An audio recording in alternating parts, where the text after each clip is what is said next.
Let's fucking go.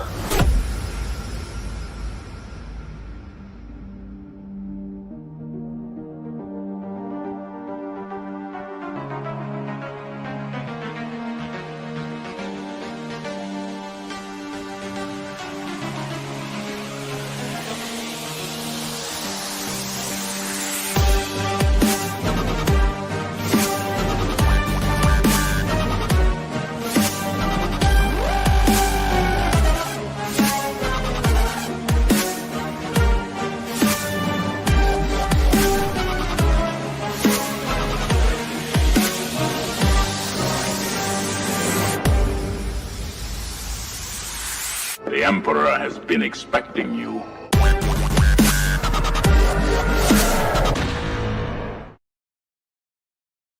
Hi everyone and welcome to One Six Figure Focus. You're very welcome to another episode of The Hope Show, a weekly live stream dedicated to 1/6 scale collecting in general, movies, TV shows, pop culture, all that kind of stuff. This is episode number 98, so we're 2 episodes away from the big 100 where we're going to do a channel member giveaway. Stick around for more details on that. We have Bob, aka the Tiny Art Guy. We have got Harrison, aka Viking Collectibles. We have got Phil, aka Rogue One Photography, and we've got Jim Collector, who did a fantastic review on the DX46, which I watched right to the end, and I commented, and Jim said, "Let us know if you watched right to the end," and he knows that I watched right to the end because I said that. Okay, so no, well done. I really enjoyed it. Really detailed, really thorough, man. I really I appreciated all the little just everything from the articulation. You got patience, man. I don't do articulation in my videos, but you got patience going through all the articulation, the posing, and I was really impressed by your close-up shots, like say of the face, or even like when you highlighted say some of the negative things like the texturing, the kind of Deadpool hamburger style texturing on the neck, but how like I was watching it on my TV downstairs of Apple TV, and I was watching it on the YouTube Apple TV, and it's a pretty big screen, but like even though it was quite big, the photos you were taking were like still razor sharp on the screen. So brilliant. Yeah, no, Glad that there came was no across. like pixeling or anything like that. So no, I really appreciate it. You got the like and you got the comment, man, for the algorithm. So I feel honoured. and yeah, I know it's like if it's you always help by coming on here, and like if I share something you reshare, and you don't have to, but I really appreciate that. And same as the photography, I like to return the favor. So Phil, how are you doing? Yeah, well, good. Thanks, buddy. All good. Is it starting to get cold over there? It is, yeah. Hoodies are on, heating's on. Yeah. I'm a Hats off sucker for this weather, man. This is day one of the flannel season. I'm loving it. Like, you know, it's nice and kind of tropical all day long. You don't like, you don't like the cold, no? Well, not that I like the cold, but you don't like say everything that comes with the Gemma autumn. and my daughter, they absolutely love this time of year. The build up to Christmas and everything. I can't think of anything worse. I can't wait for summer. Yeah, man, it's funny how different people. I like all the seasons, but I think I just have a soft spot for winter, probably because of Christmas and. Is that a Guinness you have, Jim? Oh, it's not. It's a stout, but it's not a Guinness. Yeah, it is a coffee stout. A coffee stout. Winter time. Man, yeah. I haven't had a beer since like mid-August. So Oh wow, well done. Yeah, I start the school year. I never September, October. I just never drinking, just concentrating on the training and eating well. And, I'll have a few beers over the midterm, like so. Yeah, put another week and a half. More ale at this time of year. Like as it gets colder, I turn into an ale guy, so I start to probably drink slightly more than summer, like January time. But yeah, I will say I'm watching House of Guinness, and like we might talk about that later on. But I turned to Megan, and I was like, "I'll tell you one thing, I really want a pint right now." I said the same thing. Yeah, I get it. Yeah, because we went. Dan 6 Scale Collectibles. Mm-hmm. Well, this time last year he was in Dublin, and we did a few touristy things, and I'd never actually done the Guinness Brewery, and we did it. It is fantastic. It is like it's so good. If you're there, I need to do that. Especially if you come to Dublin, do it. Whether you drink Guinness or not, like it's so interesting. Does the Guinness taste better? And it's What do not you like think? that's a kind of a subject of debate. I heard mixed reviews. I'd heard like, oh, the actual pint up there is not great. Like, and I was a bit skeptical. I was a bit like, all Well, right, like it's sure it's a place that's brewed. It'd want to be pretty bloody good. But no, it is good. It is good. Now other people might say the day they went it wasn't good or whatever, but like, it's the place they're making it. It would want to be good. So I was gonna say I went to the Heineken brewery in Amsterdam, and just the Heineken there just hit different. And I haven't been able to like. I've had Heineken since, and it hasn't quite been the same. Which is so. I It's wondered if got, Guinness would be similar. it must be something to do as with in it the was water good. quality, surely. Sorry. Yeah. Go on. Well, Yeah, do you because know like do you mean like the water quality in beer in general or the water quality in Amsterdam? I mean, in countries in general, and if you like, because I'm not a fan of Budweiser in the UK, but Budweiser in America just tastes differently. I But their- agree. Yeah. Interesting. But their water has a funny smell to it. Yeah. Maybe it's just me, but you can tell the water's different. Even their sort of soft drinks, like their Coca-Cola, that sort of thing. Yeah. It tastes differently, and I think Budweiser tastes better with American water than it does. Spanish Fanta is supposed to be the way to go. Do you know, like, Oh, okay. if you're on holidays and you go to Spain, you have a Fanta. It's more like a yellowy color as opposed to orange, but it's apparently tastes Yeah. better. Oh, there we go. It's good I to suppose know. the There's a water, fact. water matters. Water matters. It is. It's very interesting though. The Guinness Brewery, like they go through everything, like the history of the company and the infamous lease. Was it a 9,000-year lease, whatever he signed. They go through like it's only like 4 ingredients, and they talk about how like now they actually have like because it's all like like it's what's barley, hops, water, and yeast. And the specific type of yeast, the specific microorganism, the exact genotype of the exact type of yeast, they have like it frozen. Like they have like an actual master copy of the yeast. Wow. Because that specific taste is based on that specific microorganism. It's genetically, if that's genetically different, they reckon it won't taste the same. Like just so like beer, chemistry, science, like it was in my element. Very, very good. Very, very good. But Harrison, what about yourself, man? Do you drink beer or No, I'm not a drinker at all. So no? no, You're a pioneer. yes, no, I haven't had a drink for a long, long time now. Ah, man, strong will, good stuff. And Yeah. you know what though? Like, I wouldn't be a big drinker, but like, I love when I go through a few weeks or months of not drinking, and it's like if I drink a pint or two, I'll probably get a hangover. Do you know what I mean? That's why I am, and like as I just get old age as well. Like, but like, it's nice not ever having to deal with that, like ever. Yeah, It's a fresh feeling, that clarity. What about yourself, Bob? You're probably drunk right now. I drink vodka mostly. Actually, I've drunk some more today. I do. I like my vodka. So I don't like. I like Skull vodka. I used to drink a lot of Russian Standard vodka all the time because And it's would you really mix cheap. it But like, or obviously you'd hardly a would bit of you- both really. Depends if I got any mixes in. When the Russians Fair invaded play. Ukraine, you couldn't get that vodka anymore, unfortunately. So Oh, I sort of right. dipped out there. Mad. Yeah. So Crazy. yeah, vodka man here. Not, I do drink Yeah. Spanish beer, out the old bottles when I'm out, Yeah. just to try and be You'd social. like but you'd like Poland. I was at a wedding in Poland before. Man, I don't know if anyone's been at good. a I Polish was- wedding. I was just going to say the same thing. I had a Polish friend who would never touch any sort of, I say, UK vodkas, like, your Smirnoffs, that sort of thing. And we did a stag in Krakow, and he came along and he said, I'll show you proper vodka. Yeah. And yeah, wow. Something else. nice. It's crazy. I remember being at a wedding. One of my friends got married. He's Polish and he was working in Ireland. He went home himself and his fiance, now wife. They were both Polish, and we went to a place called Łódź, and they invited us to the wedding and all that. And they you sit around your table, and then after the meal, you all sit in a circle, and there's like everyone has a little shot glass. And they put the bottle of vodka in the middle of the table.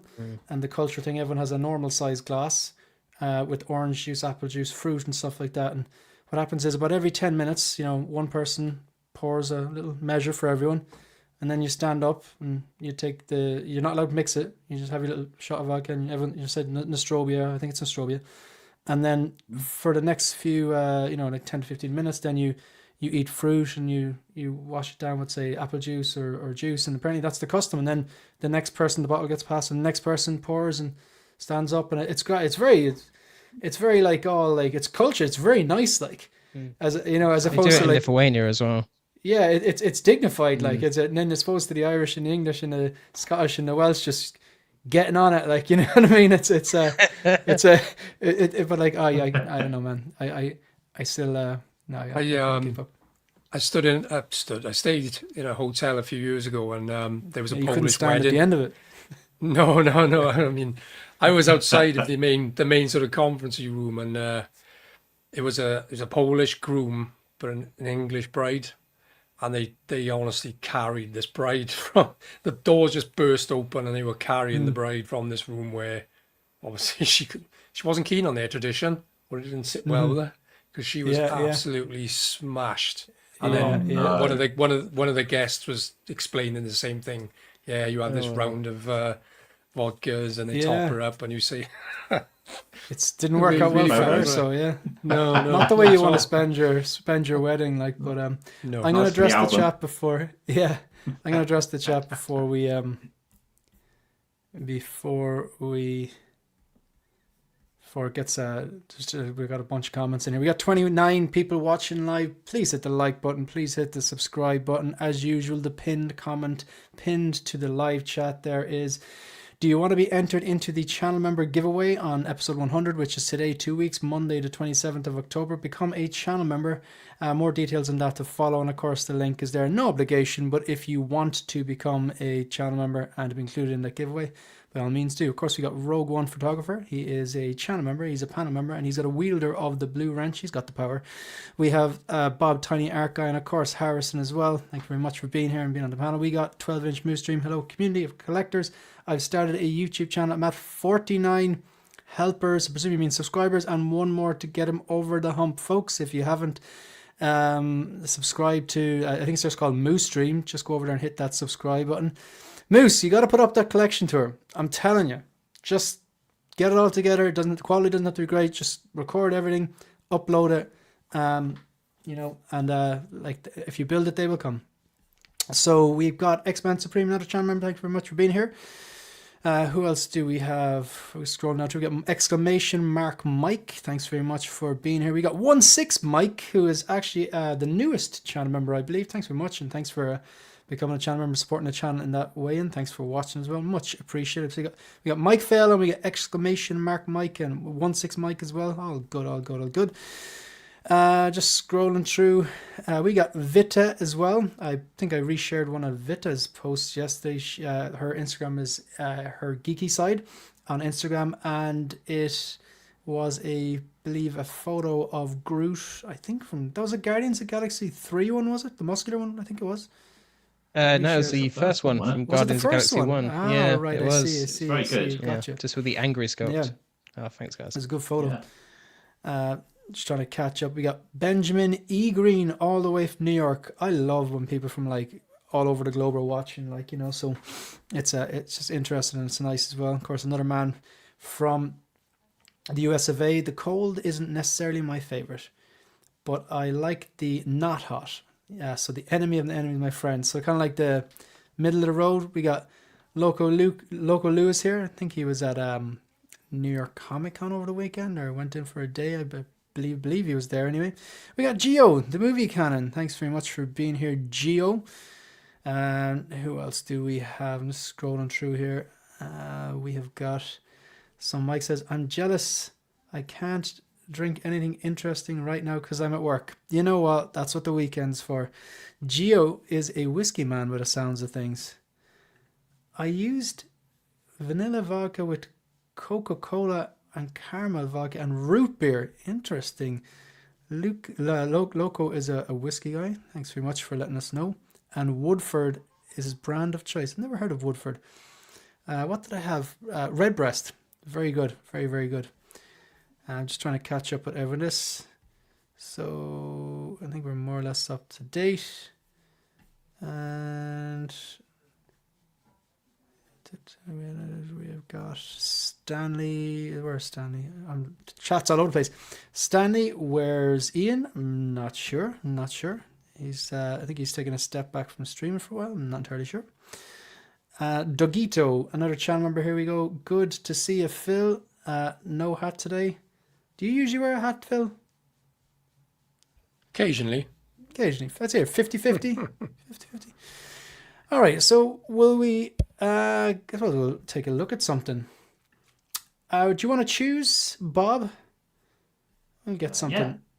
Get something done. All right. So this is what we're going to be talking about today. Okay, happy for me to choose. Yeah, work away. Let's choose the old. I don't know what the correct title is. Samurai Predator. Yeah, let's go for it. Let's go for it.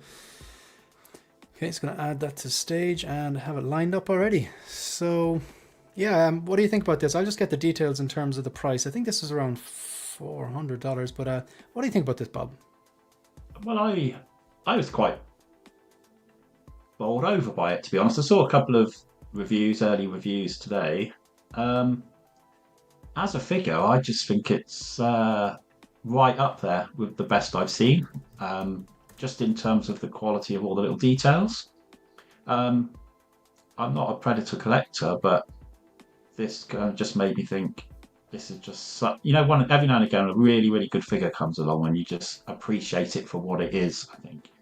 I'm a big Alien fan, so obviously the accessory and the base stood out to me because that looks superb quality as well. And I've heard good things about how you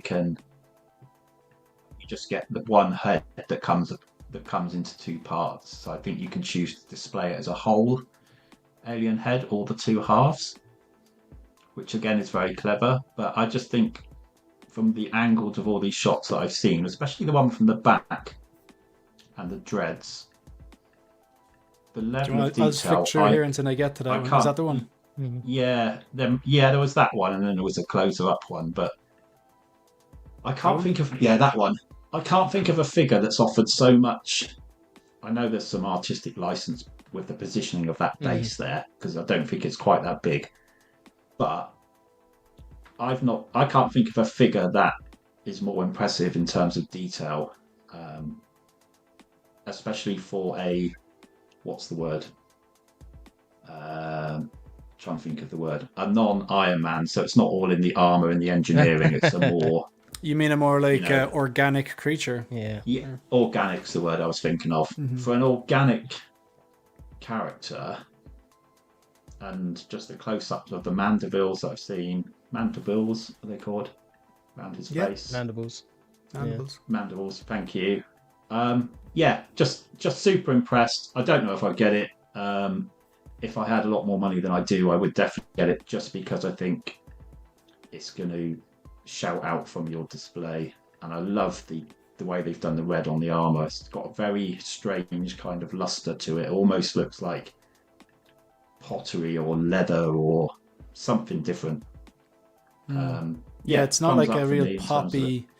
It's not like a candy apple red. It's more like a brownie kind of a red, isn't it? Like yeah. Almost something you'd see a kind of a colour you might see in some sort of pottery. Very, very impressed and tempted to get it, to be honest, even though it wouldn't fit with anything I've got. Yes, this is $430. Already hit waitlist on Sideshow, if that's their place of choice. Both of them. There's a collector edition and special edition. I'm just looking here, and the special edition. Yeah, I think one came with the mask, extra. Isn't it? Like it's the kind of the helmet that looks like it has Japanese symbols on it. The helmet that helmet on the screen there. So that's the extra piece. Like if you got the special edition. So anyone on the panel actually getting this? Anyone thinking about? I have it on PO. Ah, right. Okay. Yeah. What do you think about it? I Oh man, I pre-ordered this day one. So ever since. So my early days in this hobby, I obviously saw the original release of this, and I was just enamored with it. I was like, I need this in my collection. But back then it was going for like crazy money because it was a small release. It was older at this point, so I just never got around to it. And for all the reasons Bob said, I just loved it. Like the details on it, the alien base as well. I'm a big Predator fan, and just like the mix of like Predator armor with samurai armor as well. I think his face is like his mask is meant to represent a Japanese demon as well. From what I was reading up, but yeah, this figure looks excellent, and it has a die-cast katana as well. So it's not plastic. They actually have kept the metal sword, which I'm quite excited about. It's because normally they don't.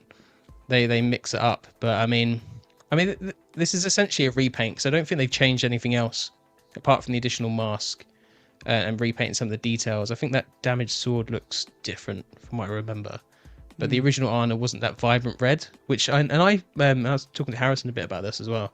I prefer this red color now because I think it will pop a lot more on the shelf and just kind of make it look more interesting. It's just going to be a hell of a piece, but yeah, I'm excited to get this in. This is my second from last pre-order for this year as well, so almost at the end so now. like if this one ships and the other one ships, then you've got a clear pre-order list.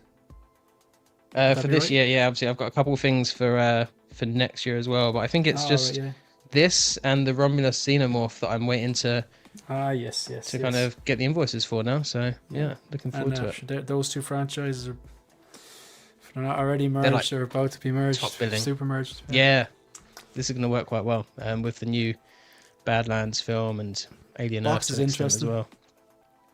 The box is nice. The original one was slightly nicer, I think. All right, but this one is pretty better? cool. What was better? Was it different colors. It was more of like a tan kind of parchment type color going on as well. Different details like that. It just looked slightly more visually interesting. But this one matches the figure more because it's the red colors and stuff like that. So yeah, because it's kind of like they did another version of this before. Yeah, I'm not gonna lie. This, I know everyone's raving about this. It just doesn't do anything for me.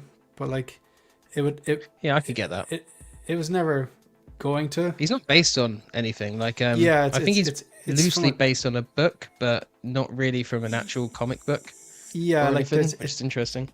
They say, I think AVP is the license it's under, but like it's not from the movies. I think it's more from comic books, but I can't say for sure if this exact version appeared in a comic. It may have. I'm not sure. Maybe someone can fact check me not fact check me, just kind of tell me. I don't think this one did. I think this is a creative license with the artist. Yeah, so it's an artist. It's an art. That's my interpretation. The first one was an artist's impression, like as in someone could merge it. So I suppose the reason it doesn't do anything for me is because I tend to just get stuff from movies and TV.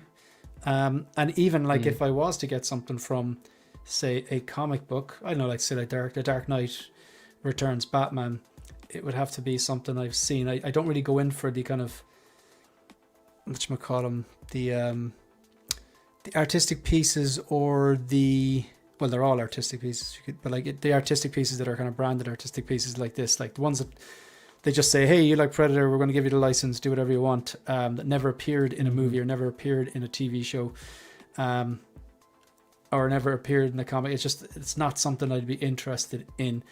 And like, I know a lot of people would say, oh, but it looks great. Even the design, it doesn't do anything for me. So that's really, and I get people are loving it, and I get that. It's just, it aesthetically just doesn't do anything for me. So that doesn't fit your triple threat rule, does it? So it definitely doesn't. But even if I'll give you a perfect, it's even not even that. That Sam Porter definitely didn't fit my triple threat rule. I'm not a gamer. Man, that looks incredible. Like the temptation was real, but it's such a slippery slope. You end up getting that, and then you're like, oh, maybe I get something else that I haven't played the game for or don't like the source material. And then you're just collecting things that look cool, and they will be the first things that will look cool on an eBay page when you're trying to sell it. So yeah, but that's not even this. Like this, like the Sam Porter was right up my street. Very science fiction looking. Essentially a mech suit or a version of a mech suit. An incredible head sculpt, an incredible light up base, which was like environmental, which just looked incredible. The amount of different accessories that you could actually pose with the figure, because he's holding everything but the kitchen sink. You know what I mean? It's like a lot of the things that I like. That's what I like about Cable. Like, you know, or even like Snowspeeder Luke to an extent. You can pose him with a lot of different things. He has the helmet, the saber, the blaster, the kind of the grappling hook. The feral predator is the same. You can, like, I have him in a very nice pose, and he's here with the base. You got the 2 arrows in the base, the axe in the base. He's holding the extended spear. He's got the, what's we call it on the gauntlet, the 2 knives on the gauntlet, the stabbing devices. They're not knives. There's blades, I suppose. The shield, and not only the kind of the dart shooting device that he has, the one that's, you know, he uses the targeting system to aim, and the darts in it. So there's a lot going on there, and he's got the backpack and stuff like that. And there's a lot. It comes with a lot of stuff, but you can pose with a lot of stuff, and it doesn't look like you're just trying to shoehorn them in there. Whereas, yeah, this I just don't care for the design, but you know, I appreciate it was, I know, difficult to do or something. No, it's just not for me. Who else wants to have a talk about this one? Who else is keen on this one? Harrison, what do you think? I really, really like this, and I'm trying desperately not to give in and buy it because it's right. Unlike Bob, it would fit in everything I have because I have Alien and Predator everywhere. So this is right up your alley. So yeah, it really is, really, really is. And it mixes like 2 of my favorite things, which is Predator and Samurais. So I love it, and especially with the Xeno base as well. I love that base. It's such a good base. And the fact that you can have it holding the Xeno head as well, it's just such a, and it will stand like, even with other Predators, I think this one would stand out with that color with all of them. I think it's just such a standout piece. So Lou's just coming in there with the Samurai Predator is just an artist's impression line, no backstory, no nothing other than homage. And it must have been cool for the licensor, the sculptor, just to go, wait a second, I have free reign with this. That's kind of cool. So they get to kind of blend like whatever they want, like, you know. So I wonder, is the designer of this piece actually Japanese themselves? Possibly. Yeah. So you're it's such a unique Predator look as well. Like, I've not seen like the sculpt, the actual face of it. It looks very unique to this as well. And you know what kind of puts me off? It's we're going to be talking about Badlands, well, not Badlands, the trailer for Badlands later on, and I kind of like the mystery. Like, I didn't need. I know you're a big Prometheus or Covenant. Which one? Yeah, Prometheus. Yeah, I like Yeah, Prometheus was the first one. Yeah. And like, I like the mystery. I didn't need to know the backstory in the same way I didn't need to know the backstory of, say, the Predator. And then in Badlands, I see now they're communicating with each other, and I'm like, I didn't need that in my life. Whereas I the first time I saw this, I was like, how would that work? Like, the Predator makes friends with a samurai or kills a samurai and puts all the gear on. I'm like, Shane, stop overthinking this. You'll never enjoy anything. But well, you know what I mean? The thing with Predators, they've got that honor thing, don't they? So they like to fight with honor. So if he's fought a samurai, which are very honorable as well, and he put up a good fight, I could definitely see a Predator picking up the armor and going, I'm going to wear this. And that makes logical sense. Yeah. But for me, the reason Jaws was scary, I presume back when if you watched it as a kid, or you watched it like when it came out in the cinema when you were young or whatever, and you've seen it for the first time, is because you really didn't see Jaws that much. And Ridley Scott, for the first Alien movie, definitely, he showed you enough to, and your mind fills in what you don't see, and sometimes that's scarier.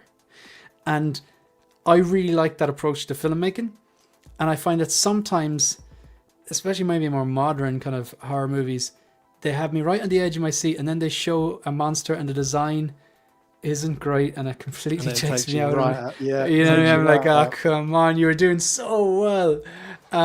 So that's a me thing, really. That's just yeah. So like, it's no, but your logic is, I get where you come from. Yeah, the honor code, and they're looking for the alpha warrior, and they want to defeat them, and that is interesting. So, but who else wants to chime in on this? Like, so we know Harrison is Harrison can definitely be convinced on this. Definitely, no doubt. Jim has it on pre-order. Bob looks like he's going to be convinced as well. To be honest, they're dropping like flies. Phil, is your wallet safe? For the time being, yeah, my wallet is safe. It's an incredible looking figure. It really is an incredible looking figure. I wouldn't say no, I've got no interest in it. It's an amazing piece. It's something that I couldn't display it with anything because I have nothing that's in common with, not yet anyway, until the other Jungle Predator release and Alien. But I'd love to see it in hand. Can't wait to see it in hand when Jim or Bob or Harrison end up getting it. But amazing. And it's a win. It's a win. Well, when you know it's a win for Jim, we know that. Like, but Yeah. Harrison there, I can see Harrison there. He's already like going over the maths in his head. He's already I must admit, if I see Kit has an extra one, it would be very hard to say no to it. No, I'd He say did say has he an had some extra few. units. Yeah. Yeah, I think he did. Toys Yeah, Assemble. I mean- Yeah, they might have some as well. Yeah. You're not helping. All right. So, yeah. Harrison, where are we going from here? Go Snap. All right, no problem. I really wanted to test people's loyalties today on this. Kind of ties into something else we'll be talking about later on in the show, but I like to keep things current. So what we're gonna do is we're gonna see just how good this Superman figure really is. This is an easy one for me. I'm gonna snap that Superman. Easy peasy. I'm not giving this back. Yay. Oh, Yeah. there he is. This is the deluxe version. He's got him. Yeah. Nice. I dressed in yellow just for this, so this is a big deal. This is like, yeah. Okay, that's the end of the show, everybody. Shane's going to unbox. See you later, this. folks. See you later. Yeah. So I'll be snapping, getting rid of the Superman here any day of the week. Bob.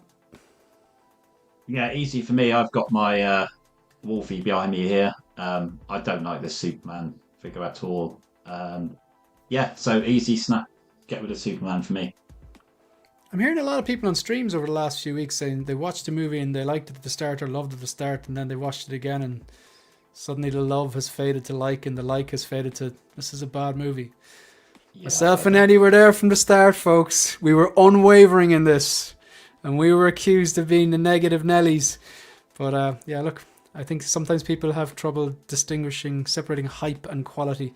But then again, maybe there's people who still absolutely love that movie out there. But just in terms of the figure, I'm snapping Superman, Bob's snapping Superman. Harrison, are you going to fly the James Gunn flag for us? No, definitely not. No, I didn't like this film very much. I can appreciate the figure would, for some, be very good, and it will stand out with the colours. But I'm 100% snapping Superman and going with Wolverine. It's just far better for me. Phil, Yeah, snap Superman. Easy one for me. Jim, Yeah, I'm going to be no different. Definitely snapping Superman. Just, yeah, definitely snapping him. even Dogpool's better than Crypto here. Okay, next one. This is this is stupid. Be nice isn't to it? us tonight. Yeah. I know it's too easy. It's too easy. I'm gonna like. Is anyone gonna snap the Terminator here? No. Okay. No. Okay. Right. So we'll move on to the next one. I'll probably still snap Superman. Sorry, Alright, yeah. same. I'm not going in Same. order. Yeah, I'd still snap Superman too. Yeah, same here. As you can tell, Yeah, folks, I'd it's a like to shame. be in bed by 9:30. So yeah, it's a quick one. Yeah. All right, I figured that'd be a quick one. Blimey. Okay. Yeah. Quickest snap And I think ever. the that was. ironic, the irony is, I think that Hot Toys Superman came out quite well, and I'd say the suit has grown on me a little bit, but it doesn't make a difference. I still didn't like the movie, and it's still not my suit of choice. Okay, I like Phil. the film. Jim, say it again. Go on, Jim. What do you Oh, say? sorry. I was just saying that I quite like the Superman, but Chill out. Dickwad. Sorry, I just had to line up the. No, that's okay. No, that's all right. That's That's all right. rude. Have you? Come on, you know what you got for it. Don't worry, Jim. You know I think you're the. Nice. Yeah, you're the goat, Jim. No. I appreciate the differing opinion. Have you? Are you still as high in it as you were? I have to rewatch it. At the moment, yeah, I'm actually quite excited to rewatch it for a second time. So I'll say yes, but maybe like you're saying, I'll rewatch it and be like, this isn't as good as I remember. But yeah, we have to see. As soon as it's free on streaming somewhere, then Oh, yeah, there's a I'll give it a little rewatch. chink in the armor there now. Does it have to be free? Does it? If it was a good movie, you'd pay for it, man. You'd have it on the 4K.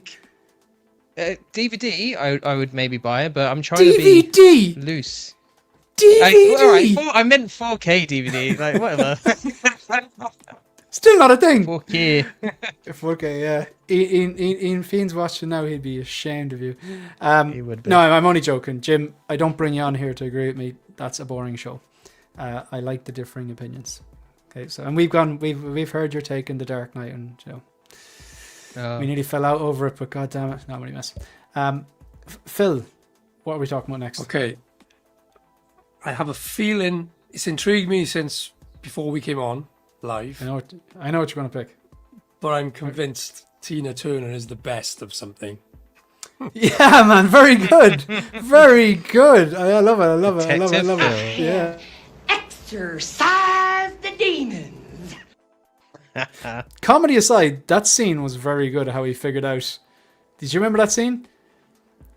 That scene from the Ace Ventura where Ace I Ventura remember comes that in. part of the scene, but I can't remember. Yeah, he's celebrating that he has just figured out that they were saying he's at this like crime scene, and they're saying, "Oh yeah, someone was called over because they heard some screaming.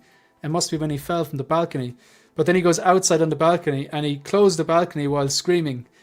And every time he opens the balcony, you can hear him screaming. But every time he closes the balcony, you can't hear a thing. And he's like, "This is soundproof. There's no way the person would have fallen out when this door was closed when you came in, and the neighbors be able to hear them screaming. The sound came from inside the room." And then he just has a little celebration there, but it's actually a really good scene. Yeah, so you're right. Sherlock, yes, the Tina Turner, so the best. So like, what was the best release, or what were some of the highlights of Q1, Q2, Q3 so far? Can be Hot Toys or in-outs. So in terms of things that were actually released, forget about the announcements. We know there's loads of stuff, but what in terms of releases, what were like the highlights so far of Q1, 2, and 3?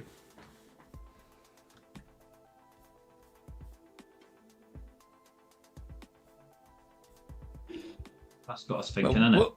Wolverine is probably. Would you class that?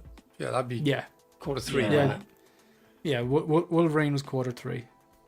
So and that's I haven't had fair, my DX46 yet, so as it stands, Q3 would be Wolverine. I'd say Wolverine, like as in like if we were having let's say the year was over, hypothetically. Yeah. Let's say it's just Q1, 2, 3. What would be in the mix for figure of the year? I think you're 100% right with Wolverine. I'm going to throw Feral Predator in there. I was very impressed by that figure. You beat me. Yeah, you were thinking the same thing?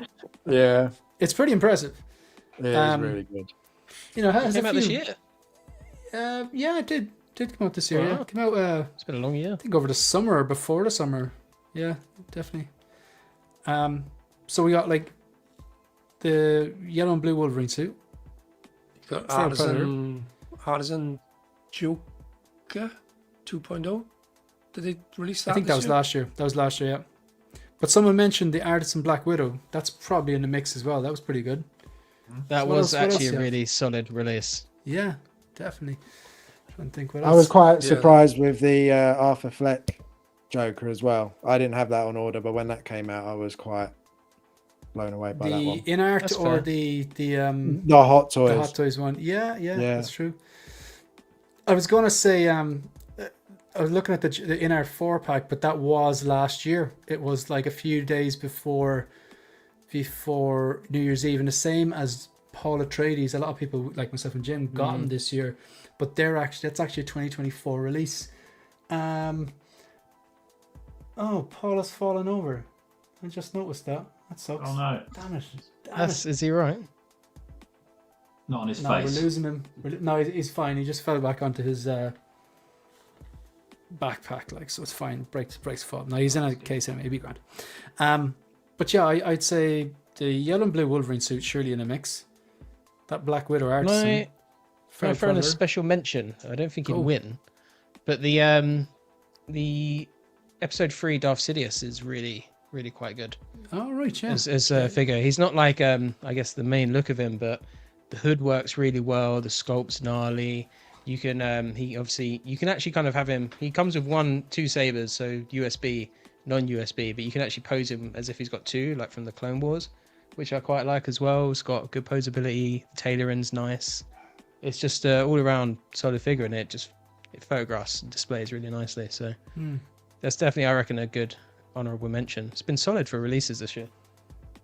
Some people might even say that that Predator, you know, maybe, you know, possibly. I think a lot of people would say Doom as well. I see a few people like loving Doom as well. I didn't realise that had the Tony Stark or Robert Downey Jr. sculpt under that mask. I don't think it does. I think Justin just put it on. Ah, yeah, right. Okay. Good, so I've just seen it. Okay. I think it has eyes. I think. Yeah. I could be wrong. I think it just has eyes. You know. So. Yeah. Yeah. So, is there anything else? Like, I'm looking through the chat and I'm not seeing anything else really. Wukong figure was very good. Was that this year that came out from? Yeah, that's true. Yes, that was very impressive. Quality of figure. Harrison will be able to tell us. It might not get. It's coming. It should hopefully this week. Oh right, you got the one from Wukong, yeah. Yeah. Is it the Monkey King? What's his name? Where that one's the I think it's the Great Sage armor. Yeah, that's it's his sort of main the chosen outfit one, isn't you it? wear. The chosen. It's what you end up wearing towards the end of the game. The detail on that is just like of the armor is just next level. Yeah, it's incredible. Yeah, I'm looking forward to that one. I think what will hurt that in terms of like it won't make a difference to the figure, but like say the masses probably didn't buy in for it, so it mightn't get the attention that say something like a Wolverine would get, or something like, you know, Predator. Wolverine will win this year, I reckon. Yeah, I think that's for most people. The Black Widow was pretty damn good though. The Feral Predator is pretty damn. I think though, with the popularity of Wolverine, I think you're right. I think it's kind of like the ultimate triple threat for a lot of people. Like, do you mean it's a lot of people love the character. Coming. Yeah, a lot of people love that long time coming. It's got the nostalgia. Not only looks good visually, but it has the nostalgia. Been waiting 20 years. You know, a lot of people like the Hugh Jackman version of Wolverine. A lot of people who will get the regular version without the sculpt because they just want Wolverine, don't care about Hugh Jackman. It ticks a lot of boxes. So I'd say, yeah. Is there anything else that we're missing? Like, it's funny how like there's about 1 million Anakins and no one has mentioned Anakin once. The new Iron Man, right? Yeah, I just want to have a quick scroll through. Do you know what? Yeah. I think it's worth just having a little segue here just before we end this this segment. So just let's take a quick look and go back through. Just go back through their posts, right? So share this tab. Han was this year, but I wouldn't say it's not going to be figure of the year. yeah, I get it. I get that. Same as like T1000. I think the T1000 is better than it didn't get enough credit because the focus was all on the stitching and, you know, some of the hands been oversized. But I still think it's an incredible figure, but it's not going to be figure of the year. There's just better renditions or versions or figures out there. So there's a great, see that there? Yeah, we see this interaction here. Can you see my screen? Yeah, it's fantastic. Yeah, so we're just just I making love sure it. that Every time I see it, I'm like, yeah. I wonder if Shane's posted on. Yes, yeah, she's got that on copy and paste, man. Never gonna happen. It's just humorous now to me at this stage. But if we go to really quickly, if we go to photos and go to albums, we scroll back to maybe we missed a few. Maybe this. Listen, Superman's a popular character, whether you like the movie or not. I think they've done a good enough job with this that it might be in the running. Maybe it might be in the running for Maybe a lot of people didn't like the suit, to be fair, and a lot of people liked the movie, didn't like the suit or whatever. So, Sculpts on this. you don't like the sculpt, no? Nah, I'm not a fan of that sculpt. Man. The expression, yeah, but I don't. The likeness isn't the best. We'll definitely be talking about that later. So that Superman came out. The Armory's not going to be Venom. figure of the year. Maybe Doom, maybe Venom. I'm hearing kind of mixed Venom opinions was on Venom popular. as well. The brown suit Wolverine probably won't get figure of the year. AVP Spider-Man, that could be in there. Yeah. The Terminator figures, the three of them, because they're all 2.0s, probably won't. The hype won't be there as much, so I don't think they're going to be in the running for a figure of the year. I put them in, but like that's just bias. What else? The Black Widow might be. Damage Vader was good, but it has some issues that I think will tip it out. Now, to be fair, that is one that I could see getting a lot of votes. I think that's going to be in like the top 3 because of It is great. because of the figure itself, because it's Vader, because it's a battle damage one that people wanted.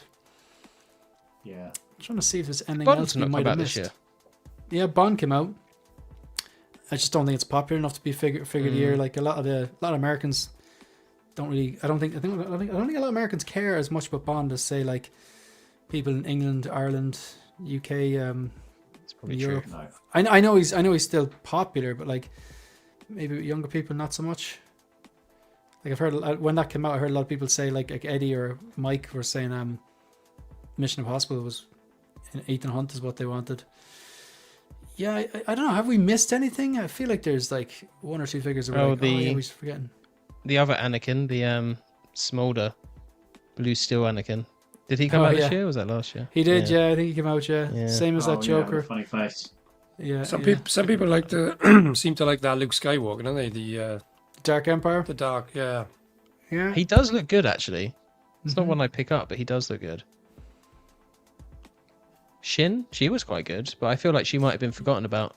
Yeah, that's the thing. Like you, like it's not only like how good the figure is, but it's how good the love of the character is as well. Like side characters tend not to win figure of the year. Like if you look back through, a lot of the content creators, like whether it's myself or Collecting Weekly or whoever, like when you look at the votes and stuff like that, I usually do public vote.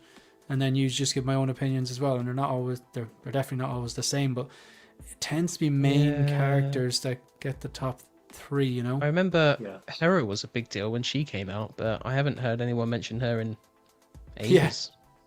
Yeah, it's People like waited so long for her, didn't they? Yeah, they did. Yeah, I forgot about that Poe that was announced. yeah, Yeah. So did Hot Toys, I think. Yeah. Yeah, I think we kind of covered most of them, have we? The Scarlet Witch I got. If you're into the Scarlet Witch, she's probably the best one there is. Oh, But that's again, fair. she's been done before and not popular enough, but an excellent figure. All right. So, right, where to now? Did you chose? Yeah, it's Jim's turn to go, isn't it? Should we do Badlands, as we've already touched on Predator?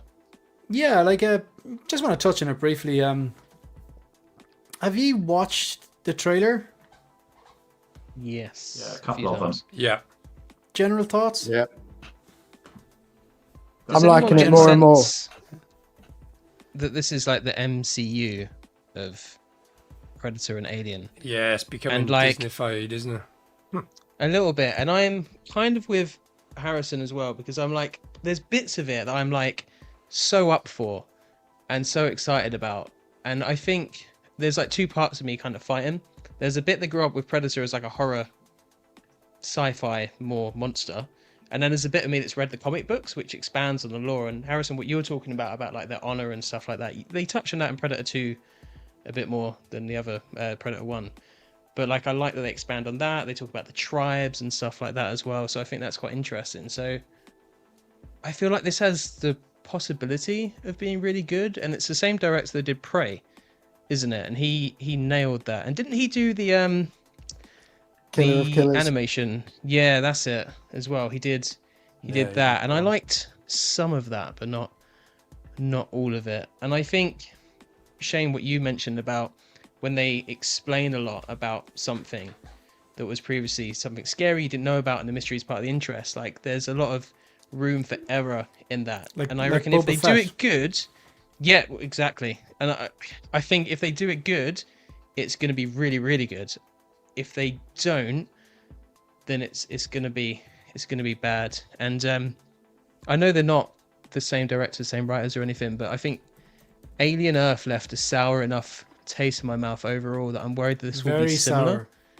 Yeah, I'm worried this will be similar, but I'm really hoping it's not. And I think like some of you guys, I got stuck on that first Predator design because I didn't love it, but I'm also excited for the AVP happenings, and I'm excited to see how they kind of explore like the actual Predators as characters. So it's a mixed bag for me. I'm like cautiously optimistic, but with concerns. But with concerns. Yeah. Like, can you see this now? Yeah. Yeah. I just okay. It's made by Disney. That's the first red flag. Leading off, I really liked Prey. I did not expect to like Prey. I really liked Prey. I really liked Killer of Killers. I rewatch Prey a lot, and I watched it on 4K because I had bought it but I hadn't actually watched it, and it just still entertains me. And the design of the feral predator I wasn't completely sold on when I first saw it, but it grew on me. It definitely grew on me, and I think sometimes true art does do that, whether it's an album or a song or whatever. But it definitely. Sometimes I watch a movie and I'm like, I know it wasn't bad. I think it was good, but I don't know. And then it stays with me for a while, and I'm still thinking about it. Like Midsummer. When I watch it, I was like, I know that's a good movie. It just bloody terrified me, and it was messed up, and it bothered me, and it was still lingering, kind of giving me this uncomfortable feeling for a few days. And I was like, you know what? That's a 4-star movie. And it just because it left an impression, and it was well put together. And the more I kind of digest it, I was like, yeah, probably a bit harsh on that. But like, there's the Disney thing. I think is just a problem at the moment. It's PG-13. Okay, that shouldn't matter. A good movie, a well-written movie with a good story, good script, good dialogue, well-executed acting, good CGI, action, all that kind of stuff. It doesn't matter if it's PG-13 or if it's R-rated. So that shouldn't matter. But I do ask myself, why are they making it PG-13? They're watering it down, and they want to make money. They're a company, they want to make money, I get that, but they want to make money, and they want kids to go see it. Minors to go see it. So they're increasing their catchment, their target audience, by lowering that down. I know like kids go into R-rated movies anyway, but I think it's very, very Disney. I do not like the design of this Predator. It's probably the worst design I've seen so far. The whole like Wayland Utini, people like, oh my god, did you see the Wayland Utini symbol in the background? It's a crossover. Like, Alien versus Predator is bloody 15 to 20 years old. We all knew this. There's nothing new there. Like, we don't need to get excited about that. The whole interconnected thing, I feel like Marvel did it well for the first like 3 phases, and now it's like everyone seems to be doing it. I don't think everything needs to be interconnected. And the next thing I'd say is, I presume it was this droid synthetic talking in the trailer. Would that be right? This monologue she's delivering? Yeah, I think so. A lot of exposition. And then the whole them communicating with each other, I just think that kills the mystery. So my expectations are extremely low for this. I gamble that this is not going to be good. And I think the trailer, normally I'd be like, you know what, it'll be a day out in the trailer, but I'm kind of sick of wasting money on shit films. So maybe it will be mind blowing, but the trailer hasn't done me enough, hasn't done enough for me to go to the cinema and see it right now. So, Yeah. talk away, folks.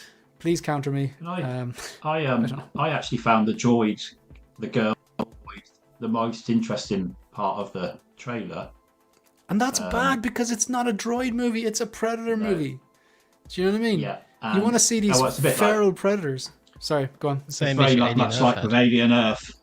Yeah, exactly. Preferring that Oculus than anything else. You know, I wanted to see what that did next. So, I think for me, the success of Prey was the environment it was in and the weight, and I mean the physical weight given to the main character, felt real, felt like a heavy man in a suit. And for me, the setting was. It reminded me in a strange way of Apocalypto, like a cross between Apocalypto and is it The Revenant, where just that woody environment is so perfect for the beast to be hunting in. And I think it maintained an element of that old-fashioned heavy man in a suit. Whereas looking at this, everything seems like it's on wires and really light, and it's flying about too fast. It's not a real weighty thing. It's like everything in this weighs half as much as it should do. There's no I don't know impact. if that makes sense to you, but that's what I like in a movie. I like to feel a thud when something lands. Yeah. I hate these things just flying around as if they. A lot of that comes down to the sound engineering. Yeah. There's just no gravitas. That's a good word for you in terms of the cinematography for me. There you go. That's my moan, but I'll still go and see it. I love this comment. At the end of the day, or at the end of PG-13 Treader, you're unattractive, silly Billy. If you know, you know. They've said the PG-13 rating is because no human blood, synth and alien blood only, yet it stinks of Disney trying to get more bums on seat. Yeah, exactly. I go back and it's like chicken or the egg. It's like, is that the reason? And hence it's a PG-13, or it was like, you know what? If we don't have any human blood, we can market this to minors. Like, so, yeah, I'm skeptical. E.T. arrived on Earth and recognized Yoda. So Star Wars exists in our universe. So Bigfoot is just the lost Wookiee. And Yarcha have hunted Batman and Wolverine. It's all connected. Nah, man, I think not everything has to be connected. Not everything has to be connected. Yeah, sorry, I got Bob's take. I haven't really got your take, Harrison. I know like this is kind of like your bread and butter, but are you mad hyped for this or? Yeah, I am very, very excited just purely because I do love Alien and Predator. But like everyone else, I was a bit... I was worried about it at first, especially the design of the Predator. But that latest trailer that we saw, the bit that turned me a little bit was that very, very first scene where he crashes on the front and you see his face, and having it change just that little bit, a little bit more human, you can get so much more emotion from it. And I really, really like that. The fact that you can see him sort of like worried, panic, and then get more angry, frustrated. I feel like you haven't been able to see that in a Predator before. And that's something I really like. I think we're like at polar opposites on that. Yeah. Whereas like what I find scary and terrifying about, say, the T-1000 is that it's emotionless, or a xenomorph cannot be reasoned with, cannot be bargained with. Like, you know, I'm quoting I do agree with that. But for what the movie that they're trying to make here, I do like the fact that it is a movie from the perspective of a predator. It's something just so different, and something I've personally always wanted to see. Something very much like Killer of Killers, where it was a lot more focused on the predators this time. You've got different predators, then you go to their home world and you find out more. Just because I like the lore and I like the predators, it's something that I'm very interested to see. So having it from his perspective, whereas I wasn't so sure on his design at first, it did look very human-like. It wasn't the big head with the dreads going down. Having something a little bit different now, I feel like I mean, you've got to do something though. So I think this is a good. If it's really good, it'll be really good. But it's gonna have to be really good. Otherwise, it's just gonna sort of, oh well, it's okay. Yeah, like it's like I still might take a notion and just go, oh, I'm not doing anything on Friday. It's coming out in the cinema, is it? Yeah, yeah, November 7th. Yeah, Isn't so like, Prey it could be getting a the type of- re-release as well? Now that I'd be interested in seeing because I never saw it in the I cinema heard because that. it never got a cinematic release. Yeah, that. And I think maybe that was worked in its favor because people were like, oh, here we go. This is going to be rough. But it was just, I just thought it was quite good. It's the action, like the design definitely grew me. I think the action's very good. That scene where he takes apart those, the French guys, that French kind of army, the frontiersmen or whatever they're, that's incredible. Just the fight scenes, a lot of Native Americans, very good as well. And even like it's stunning. Some of the shots, like some of the landscape shots and stuff with that, him landing and stuff like that are incredible. There's one really good one where it's like, I think the Predator is chasing. I'm drawing a blank here. What's her name again?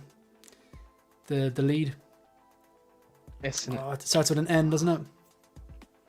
It's it's one syllable, isn't it? It's like Newt, but it's not Newt. It starts. This is with why an I'm N. terrible at Face Off because it has gone blank. Chat, help us out. I've got it. Native American girl. Yeah, so it starts with an N.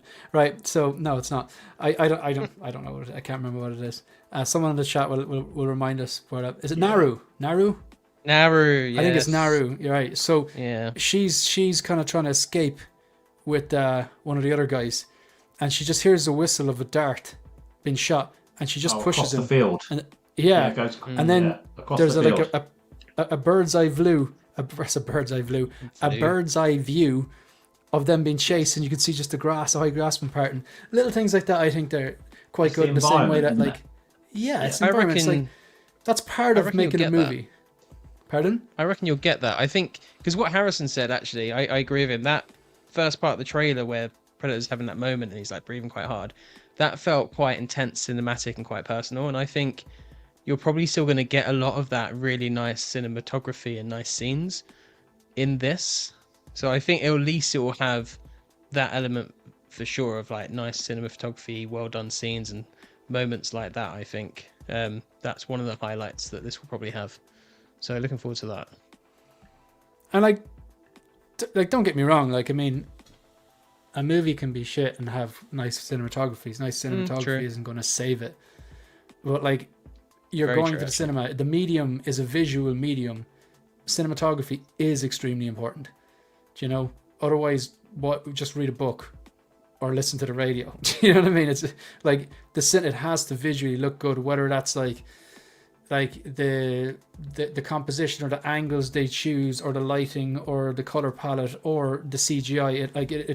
It has to look visually compelling. That's the medium. Like, that is part of it, but it's when all those things point in the right direction, when you have the story and you have the script and you have the acting, the dialogue and the emotion, the CGI, the twists and turns, just magic happens, like, so, hopefully. Yeah. All right. So anyone have anything to add on this? Phil, did I get your take on it? Anyone have anything they want to add or? I've got very little to say on it, really. I'm looking forward to seeing it. I'm not overly keen on the Predator design. I think I've mentioned that from the beginning. I'm hoping it's going to be good. A few of the critics out there seem to be quite hyped for it, so hopefully it's good. But yeah, I can't see me rushing to the cinema to see it unless one of you guys suggest otherwise and say, it's insanely Well, good. Phil, if I come in here and I tell you it's phenomenal, you really go see Will be it. phenomenal. I'll tell you the we'll all truth. go and see it.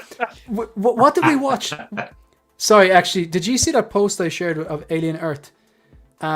It was like it finished, and it was like those when you see like the poster for something, and then you see all this like 5 stars, 9 out of 10, astonishing, and I was like, they are bought and paid for, man. They're absolutely bought and paid for. Like, there's no like, whether you liked Alien Earth or not, you're telling me that all of those sources said it was a 5 star and 4 star and 9 out of 10, and that's nonsense. That is bought and paid for, like. But yeah, I suppose. What are you gonna do? Okay. Will we talk about Superman? Let's do it for Eddie, why not? folks. Is it? Let's do it for Eddie. Aw. Eddie regrets to. Eddie couldn't join us, but if you want his thoughts, you should check his Instagram story. Okay.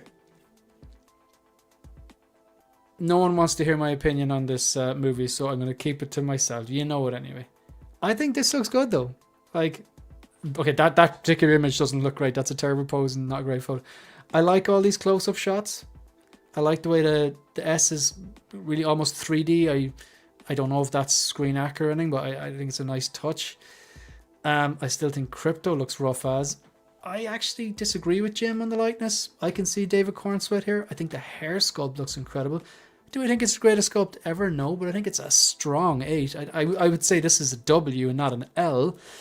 I think there's something up with those trunks. They've been very kind to him. And I think, are they even a bit too big? There's something, I don't like the trunks anyway, but I think they've oversized them or something here. But for the most part, I love the vibrancy of the blue and the red and the pop of yellow. I think Crypto looks horrendous. I think the cape, actually, there's a few good poses with the cape here. It's not as, I think the stitching is maybe not as good as the INART stuff, but I think for the most part, they've done a good job here. And the people that love this movie will be happy enough with this. And the people that aren't will hold off and get the INART one. I don't have too much to say. I think this is about $280. Anyone have this on pre-order? Anyone want to give their thoughts on it? Like you, I think the close-ups look incredible. I think the suit looks really well detailed, but as soon as you zoom out of that and see the figure, it just looks poofy, for want of a better word. Not overly keen. Oh. Sorry, Jim.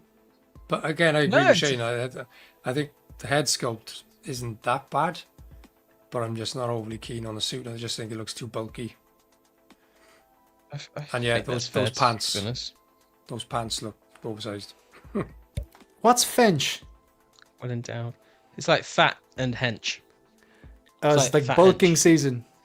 Yeah, Finch. Yeah. Oh, Jim, do me a favor, yeah? When we finish the stream, I want you to, do you use like Spotify or Apple Music or something? YouTube music. YouTube, okay. Go on and find a band called Soft Play and listen to Mirror Muscles. They're a punk band, but they write this song taking the piss out of gym heads. It's fucking brilliant though. It's really, really good. I'm going to see them in January. I'm really hyped. They're really, really good. But Mirror Muscles by Soft Play. It will make you laugh, but you're like, also, they're totally taking the piss out of people like you and me. But at the same time, if you've seen the guys, they're pretty jacked themselves. One of them is anyway, so it's kind of like, yeah. Oh, they're laughing at themselves then. That's all good. Yeah, no, they definitely don't take themselves too seriously. But it's a cool buddy song though. It's a nasty riff, and the lyrics are just well put together, and it is it's relatable and funny. But does it go well for a gym playlist? Is it? I think it would. I think it would. But you get a laugh as well, like out of it as well. There's just some of the lines. It's it's like it's written by gym rats, only it's not. It's definitely worth it. So Finch, yeah, I'm getting this bulking season. That's what reminded me of that song. Costa, hello. If you haven't subscribed to Pop Culture Living Room and you are willing to watch someone very, very creatively put together kind of homemade DIY Maduke stuff like that, and it has just the right spice of Greek magic, then it's Pop Culture Living Room is for you. Thanks for tuning in, Costa. Much appreciated. Sorry, I interrupted someone there. No, I'm all good. Same a bit. I get the right one. There we go. Cool. Anyone else? Harrison? It's definitely not for me. As I said, I didn't really enjoy this movie very much. It's not bad. It's not a terrible movie. It's just not what I would like from a Superman movie anymore. I think disagree on something. Yeah, it was going to happen eventually.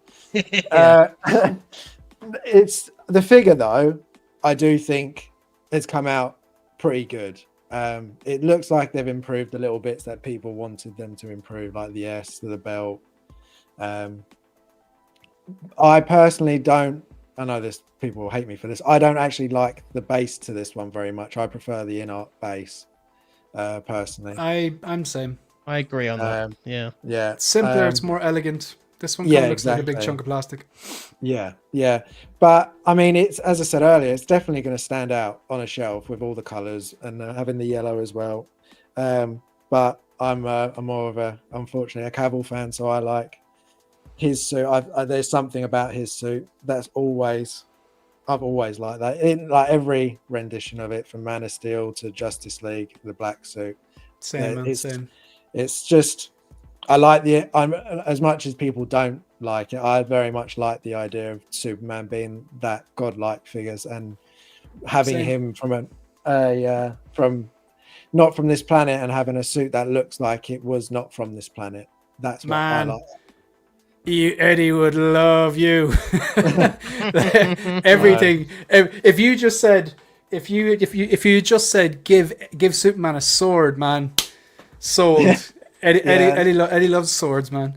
I agree with everything you said. I'm the same. He is an alien. Yeah. Like, you know, he's and it makes sense. Yeah. And I like with regards to the film, it's just everything they did right in Man of Steel for me, they just went total opposite in this film, and it lost me, unfortunately. Yep. The DCEU, they should have done a Man of Steel 2. They should have, as much as I'm not a Batfleck fan, I could have been, they should have given him a solo movie. You know what I mean? They just rushed it. They needed to spend more time with it, and then give them. They were, especially the Batfleck movie. Even if you weren't really a massive fan of those series of film, everyone said, "I wanted to see a Batfleck film." Everyone. Yeah, and like, as in, I wasn't one of them, but like, I think he still should have got. If he had got, maybe I'd be a fan of Ben Affleck's Batman if he had got one. Do you know what I mean? Yeah. They just mishmashed it. They had great casting. I mean, Gal Gadot looked the part. No, Kal-El. Have you seen those that girl? She's on TikTok and she does impressions of Gal Gadot's bad acting. It is priceless. I think she's on YouTube as well. Very, very funny. She nails it. But she looked the part. Cavill was born to play the role. And I think, like, a lot of people would say, Ben Affleck was born to play Batman as well, and that his suit was okay. I don't think there's any argument that the suit is probably there isn't any probably. The suit was the closest to a comic book suit that's ever been on screen. I think that's fair to say. You know, it's not my favorite suit or anything, but I think that's fair to say. I see where they're going with it. So yeah, they mismanaged a good thing. They could have had a great thing, but, you know. Anyone getting this? No. Jim? No, I'm not getting this. I mean, am I the only one on the panel that enjoyed this film? Or was there anyone else? I've not seen it. I've not seen it. Yeah, I didn't mind. I didn't mind it. Fair enough. I didn't mind it. It's fair enough. It hasn't convinced me that it's better than Man of Steel. Cavill's versions, but I think didn't that's mind fair. it. I didn't mind it. Yeah, that's where I'm at. It's definitely not bad. It's not a bad movie. Yeah, and I shouldn't compare really, because it's like comparing Justice League to the Dark Knight trilogy. They're different, the same superheroes to a certain extent, but different genres. It's different iterations. Yeah, so... Yeah. This is, whenever I tell people I like it, I always find myself getting into a conversation where they explain why Man of Steel is better. And I'm always like, dude, I like Man of Steel. That's a really good film. I also like this. Like, you know, you can't, you don't have to like one and not the other. You can kind of like both, and that's kind of where I think that's where the issue is with a lot of people is that it has to be split down the middle. Either you like this new Gunverse or you like the Cavill verse, and for some people prefer that is the the Cavill case. verse. But I mean, there were more movies with Cavill in, and I think he represents that style of Superman better than Corran Sweat. But yeah, like how many different comics is there of Batman with a different writer, a illustrator, artist in a different suit design or Yeah. whatever. It's not a director's job to do a direct lift and recreate exactly frame by frame, page by page, The Dark Knight Returns and put it on screen. I know some comic book fans would absolutely love that. But like, and if a director chooses to do that, that's the style he's doing. But it's not his obligation; it's their vision. So they have to. I think a good director knows what will work on screen and knows what doesn't, and has a clear idea about, okay, this is a more grounded in reality Batman, whether it's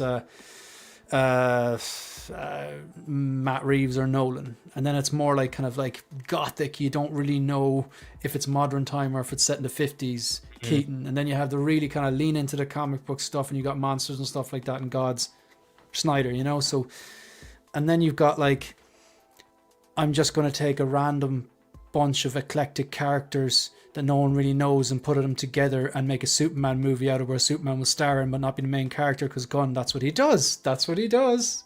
Eddie called it before the movie came out. He won't be able to get out of his own way. Guardians of the Galaxy, he did it. The same in Suicide Squad. He did it in this. Everyone was talking about Mr. Terrific. Everyone's talking about Mr. Terrific. He has a formula. And everyone else. He's a formula, but I think it's past its peak. He peaked with Guardians of the Galaxy 1, I think. He doesn't like balance the dramatic parts with the comedy as well as he used to. Like, he goes too far into just comedy now. Whereas like, I feel with Guardians, he balanced that quite nicely. Whereas now he's kind of tipped the scales into it's too heavy on the comedy, and I think that's one of the issues with this Superman film, as an example.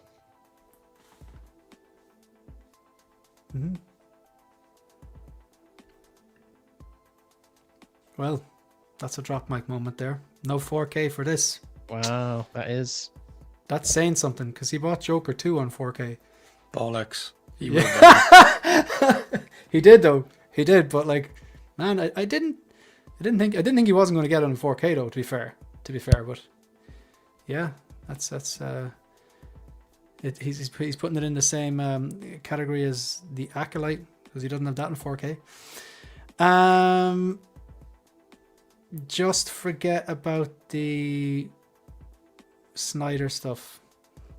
The day we actually take orders from you. Yeah. No. That's like saying, forget about all that stuff from the original trilogy. Forget about all that stuff from Keaton. Forget about all that stuff from The Dark Knight. Why would you forget about stuff that's good? Sorry, Sandy wasn't getting enough attention, so I decided to read his comment. Just to let you know. Because he was trying for a while, and there was a lot of clickbait going on there, and you saw them, we all saw them, no one said it, but I said, you know what, I'll give him a little bit of attention, you know, rub his belly a little bit. Who else do we have? Joker 2 on 4K Steelbook. Yeah, he has it on 4K. I remember him saying that. We need a Predator with no blood. I don't get it. What do you mean? No green blood or no human blood? Jim got Joker 2 in 4K. Did you get Joker 2 in 4K, Jim? No, the only 4K film I have is Clockwork Orange, because Phil. But Ian gave you that, I think, did he? Ian gave it to me, yeah. And do you have a 4K player? I got a PS5. I think that's a 4K. Oh yeah, player. same. That's actually a major advantage of being a gamer. Mm-hmm. Okay, so no one's getting this, but you didn't like it though, Jim. Going back to the figure, like, you didn't like the sculpture, you're saying? It's a good figure. I have two gripes with it. I like the vibrancy of the blue in this, but I think it's actually too bright compared to the film. I think it's slightly darker. And this sculpt, I'll be honest, is a 7 out of 10, maybe a 6. It's like, I can see him there, but it's just, there's something off, like majorly off about it. And I've seen reference photos, like, where I'm like, I can see this sculpt actually on this reference photos, but like 99% of them I can't. Like, I think the INART sculpt is also not perfect, but it's a lot closer to the likeness. The only thing they got wrong was they went for that serious expression, which doesn't really fit the tone of the film. But I think their likeness overall is better. I just don't think the likeness here is great. In fact, I'm going to drop it down to a 6.5. Yeah, it's not perfect. There's something too flat looking about his face. There's Yeah, elements that actually- are really good, but I think it's quite good. We're gonna have to disagree on that one as well, but like I do think it's quite good. But at the same time, I find I don't kind of, if I'm really not too keen on something, like I don't really do too much comparison on it. You know, it's kind of, I don't know. I see David Cornsway here, but I have to see why I don't like it. If I'm like, oh, that sculpt looks off, I have to find out why. yeah, Like, that's fair. And because it's a good thing as well, because Yeah. then you can say I don't think it's there, and then explain X, Y, Z, and instead of just saying this is trash, which it's not. just that offhand, this is trash. No other Yeah. explanation. It's just trash. Yeah, it's binary. It's 1 or a 0. It's like, no, actually, Yeah. some things are 5 or 6. Yeah. Yeah. Apparently, there's numbers 2 to 9 in there somewhere. But all right. Look, at this point in time, I am going to just go through a few basics. So, all right. So, thank you to everyone. If you're one of the 5,281 subscribers, much appreciated. If you're watching right now and you're enjoying the content, hit the like button, hit the subscribe button, say hello, leave a comment. Go over and follow us on Instagram. It's at 16figurefocus. The members. So we have Collectors of the Universe, 16 Mike, Viking Collectibles, Positive Fandom, Frico Calico, Yomo Shiny, The Ben Thomas Show, Dogito, Stanley. Just make sure Stanley's getting enough attention there. We have Vita, aka her geeky side, Tiny Art Guy, Figurecraft, 16 Shooter Figures and Fandom, Howard Potts, Ancient Silver Fox, Jose G. Hernandez, Brian Wong, Eddie Money Mendez. He would have loved this talk. Jim Collector, Lancelot's Nerd Corner, Mike L. and Ryan Smith. If you are Commander, you get your YouTube handle shown at the end of all the content like this.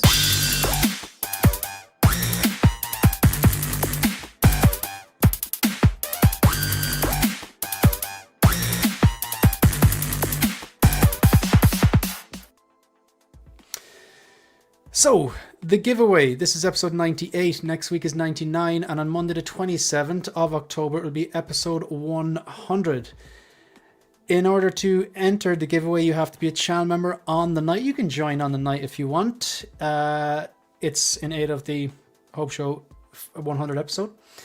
Channel members only this time. The troopers get 1 entry. The commanders get 3 entries. So even if you are a trooper and you want to get your 3 entries, if you want to bump up to commander just before and then bump down back to trooper, or even stop becoming a channel member, that's perfectly fine as well. How it's going to work is, on the first race, duck race, we're going to go duck race. It's just an easy way to do it. All the troopers will have 1 duck. If you're a commander, you'll have 3 ducks. And then if you win, one of your ducks gets removed. So even if you're a trooper and you haven't won anything on the very, very last race, your duck is still there. You're still in with a chance. And of course, if you're a commander and one of your ducks wins, that duck gets removed for the next race and so on. But you'll have 3 bites of the apple. What's up for grabs? So we're getting closer to have the final list. So Fusion Reactors have donated not 1, not 2, but 3 light up kits for the DX46. This lights up the eye, but it also lights up that fantastic base. And if you haven't done so already, go over to Jim Collector, subscribe to his YouTube channel and check out his DX46 review that he did. He's very thorough, it was excellent. Ironworks Customs have donated not 1, not 2, but 3 LED 1/6 scale light up lightsabers. They're custom. These go for about $100 a pop, folks. 1 Vader, 1 Obi-Wan, and 1 Luke. So thank you very much to Ironworks. Ironworks.custom on Instagram. The Luke light, so they make custom lights for Detolfs, Millsbow, and Bladens. They're the lights that I use from behind me, and the lights that I have downstairs in the Millsbow. They have donated $168 of store credit. Brian Wong, very generously at Modu Space, the makers of Modu cases, has donated a $150 voucher for Modu Space or Modu Case. So thank you very much to him as well. And finally, Line Rock Toys have donated a Hot Toys 1/6 scale figure. I don't know exactly what it is. There's a few of them at the moment. A few options. We're going through options and trying to negotiate. So it looks like at the moment, maybe they'll donate it, or maybe they'll donate half and I'll pay for half, and they'll basically sell me a figure for half price that I'll give away, which is still generous because I only have to pay for half it then. I won't be paying for shipping. I'll tell you that on any of these. And the reason why is because I've already paid for shipping. Fusion Reactors donated the 3 kits, but I paid from shipping for Australia. Ironworks donated the 3 sabers, and I paid for shipping from the Philippines. So I've already paid for shipping. So if you win, you have to pay the shipping, and I'll ship it on to you for any of these. But that's, how many things is that? Let me see. I want to make sure I have this right. There is 3. That's 3 duck races. 6. Yeah, 7, 8, 9. So there'll be 9 duck races. Yeah. There we go. So that's what's up for grabs. So become a channel member, become a commander, and you'll have your 3 shots. Trooper, 1 shot. So we've got a few videos on the channel. My thoughts on the endoskeleton, my review of the T1000, thoughts on the INART, specifically T1 figures, and then I got some nasty messages about this thumbnail. They were very entertaining though. Keep them coming, folks. Keep them coming. Anyway, Jim, what would you like to talk about? Hey, what do we have left? What's the pint of Guinness in the bottom right? Well, you'll have to pick it to find out. I'm intrigued. I picked that then. I'm intrigued. Okay, probably should have given you a heads up about this. This might be a short conversation, but I finished House of Guinness. Did anyone else finish it? I have, yes. So myself and Jim have finished it. Anyone else watched any episodes? No, I haven't even started it yet. Okay. Bob?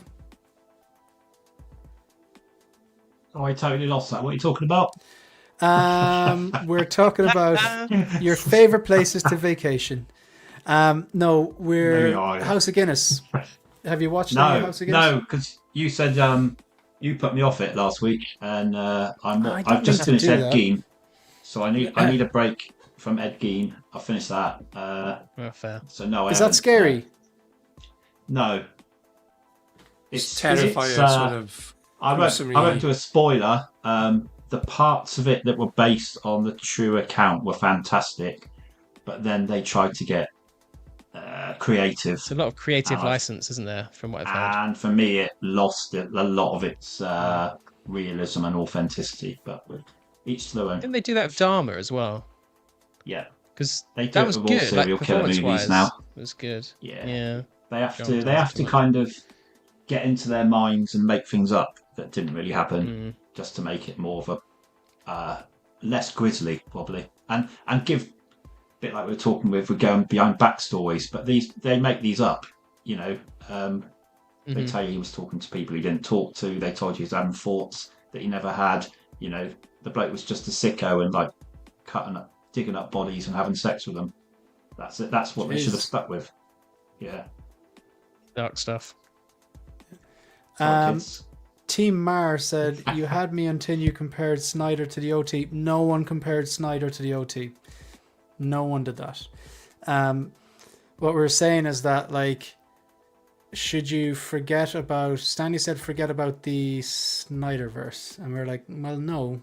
Why would you do that? And the same as, like, forgetting something from the past that you enjoy. But we weren't comparing Snyder to the OT. But maybe there's a language barrier there, I'm not sure. So what else do we have here?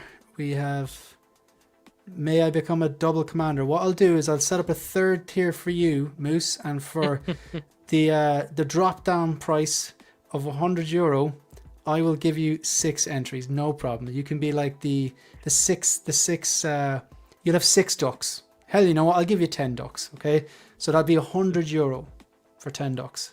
Yeah, just friends and family. What about one big swan? You can have a big swan. Yeah, exactly. And I'll just crush all the other ducks. Likes to stick his neck out. Yeah. Vita, aka her geeky side, 40+ watching. Hit the like, subscribe. Our 7 years of bad luck, and you don't want bad luck if there's going to be a duck, because like the ducks are in the race. That's what it's all about, man. This is going to get me demonetized. Shiny. No free shipping. Not a chance. No, not happening. I did it the last time and no. What the heck is House of Guinness? You know what? Moose has just got us back on track. Thank you very much. It's a TV show on Netflix written by the same Stephen Knight, same person who wrote Peaky Blinders. So what do you think, Jim? We won't go to, sorry, I know that Harrison hasn't watched it. Bob didn't even realize we were talking about it. And then Phil, did you watch any of it? I'm the same as Bob. I've just finished Geen, so I'll be jumping into that next. Is Geen, so Geen is kind of not worth watching. It's like 50-50. I watch it. Yeah, it's worth a watch. It's worth a watch. It's just Dharma was really good. over dramatized, I suppose, and yeah. And I got to admit, Charlie Hunnam's voice really did my head in. I mean, I don't know if that's how Geen sounded, but I heard he nailed the voice. Really? Apparently, there are very few interview tapes of the guy, but if he did, well He had done a to number him. of voices, I believe, and they picked that one. They Great. used- Could have picked one of the others, couldn't he? It's the only one he could do. That's But he kept. In fact, he probably had a better Irish accent than some of the guys in House of Guinness, Shane, because he kept. That's exactly where we're going. I've come to the conclusion that the Irish accent's just hard to do, and sometimes Irish people can't even do an Irish accent. They try to do a different accent from a different part of Ireland, which there's about 1 million different accents, and they sound ridiculous. So the House of Guinness, I finished it. What did you? No, I want to know what Jim. I want to know what you think first. Okay, if I'm honest, struggled to get into it. Got into it Same. more at the end. It was okay. It's not quite at Peaky Blinders level. But I will watch season 2. I'll definitely watch season 2 because I'm so intrigued on where it goes. Some of the characters are interesting. I have no idea how embellished this thing is. I don't know if it's at like Ed Gein levels of embellishment or if any of this is true. Like even slightly. I know it's dramatized and a lot of the stuff isn't going to be This true. is not true, Jim. This is It's like anything that's like historical, but there's something happening with just one or two people in the room with no one else. You're like, well, there's no real accounting of this, is there? So this definitely didn't happen as it was. But yeah, it was okay. I would say it was okay. Not great. Okay, veering into good. I just was when the whole time I was watching, I was just sitting there thinking like, because I haven't got an ear for accent. I was like, is that a good Irish accent? I think that sounds okay. That'd be probably like me watching Peaky Blinders. Now, Peaky Blinders is a much better show than this. The Brummie accent. Like yeah. it's better. It's just even if you just compare season 1 of Peaky Blinders, which took me a few episodes to get into, to season 1 of this. Yeah, same. Season 1 of Peaky Blinders is better. Like I was on board by the end, and then season 2 just got better and better. But it did take me a few episodes before I was like, I'm not sure if I'm going to stick this out. And it's the characters that drew me in, and it's more violent. There's more action, but even like the dialogue's better. But I have heard people say that, like say people from say the UK were like, yeah, the accents weren't great, but that would be lost on me because I don't have the ear to distinguish what's a proper Birmingham accent from someone doing a decent Birmingham accent, but it's not authentic. So the first two things that are really off-putting for the first two episodes, I'd say the first 5 minutes of the first episode of House of Guinness, they were leaning into the stereotypical Irish tropes. Very diddly eye. There was several very bad accents. And like, okay, Jack Leeson's character, the guy who played Joffrey in I have the name right, don't they? Jack Leeson? Jack Gleason, yeah. Yeah, That's him. the guy who played Joffrey, he was in the Game of Thrones. he was in Batman. He's in Game of Thrones, yeah, and he's in Batman Begins as well. But like, great actor, very good, like amazing in Game of Thrones, like real, she's hateful, great. But he sounds like Conor McGregor, like, and he's actually Irish, and he just has this really bad stereotypical Dublin accent, and then like even the way This they is the one I dress was him, interested he in. actually looks like a leprechaun. So like, there's a lot of these Irish stereotypical tropes, which are, now I know it's 2025, Rob, but like, I'm not offended by any of this. I think people need to catch themselves on. I'm not a snowflake. I'm not sensitive. it's just like I'm not offended by it. Just like, yeah, that doesn't seem authentic to me, so it's taking me out of it. Do you know what I mean? I'm getting my point across here. Like, as in, like, I didn't go, oh my god, clutch my pearls, it's so offensive. It wasn't offensive. It's just like, is that really what you think happened? Like, it has some things about it. Like, I like the way, like, some of the shots of Dublin, 150 years ago were kind of, I think it was about 150 years ago. It was made. Some of them things were nice, but I just felt that they really leaned a bit too hard into like poor accents, kind of diddly-eye stereotypical Irish tropes. Even the way that they dressed some people as well, or the way that they spoke to each other. Some of the script was actually poor, and that's not what you expect from Stephen Knight, like, because even if I'm watching Peaky Blinders, even if I don't know that the Birmingham accents aren't authentic accents or whatever, the dialogue is still good. What they're saying is good. You know what I mean? Whereas there's a few points that myself and Megan were just cringing through it, like. But once you brush all that side, that stuff doesn't disappear after the first 2 episodes. It's there. But once you just kind of like, it's like a bad smell in a room. You go in and you smell it, and then eventually the way your nose works, it filters it out, but it's still there. Like, that's literally a biological fact. That's what it's like. You know it's there, but it becomes less obvious. But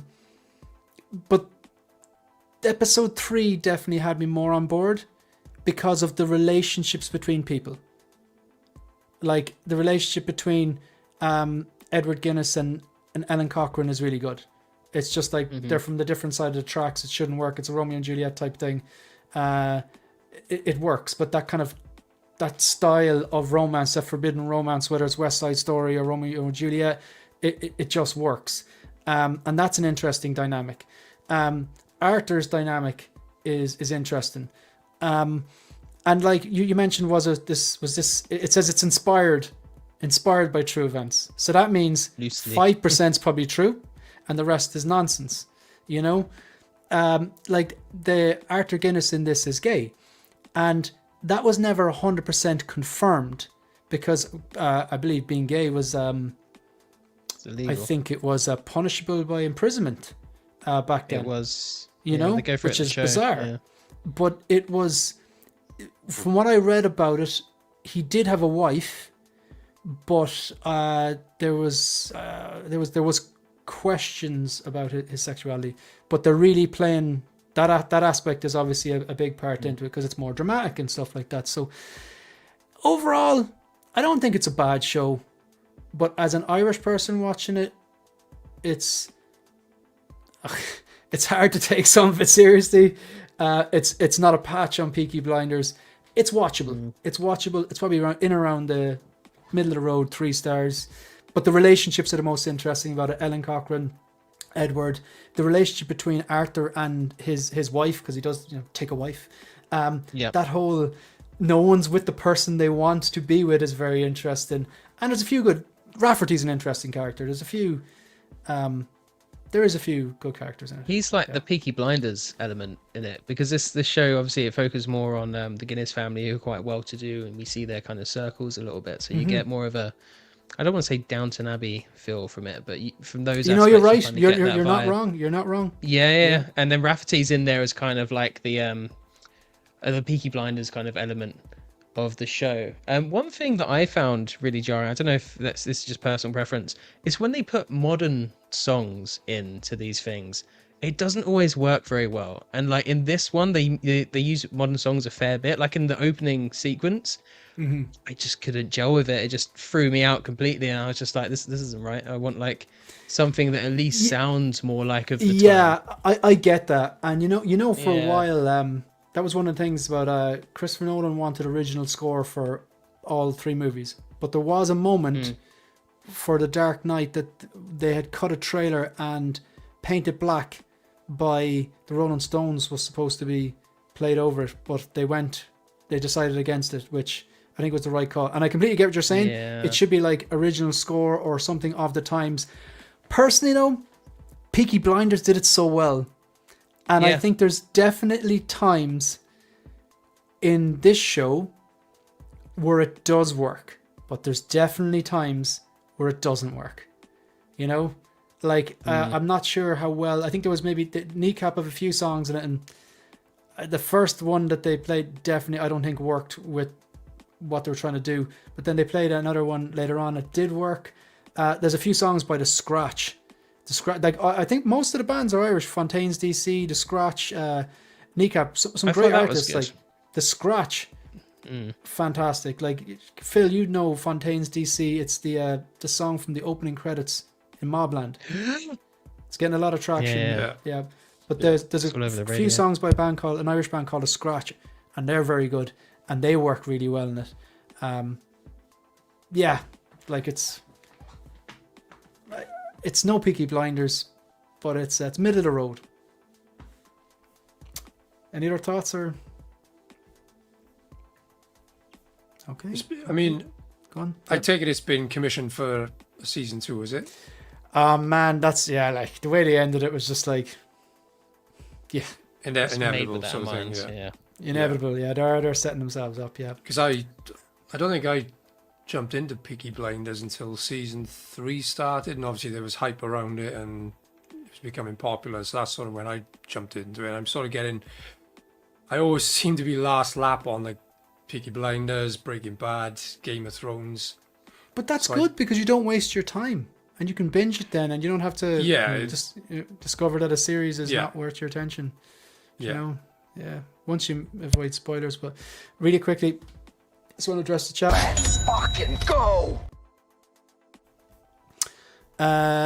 We have got a $2 super chat from 12-inch Moose Dream. If Shane says film, that's the thing. You could probably they probably wouldn't say film back then, but if you're watching an Irish accent, they say film. And another giveaway is like if they don't pronounce their H's, like they say 30 instead of 30.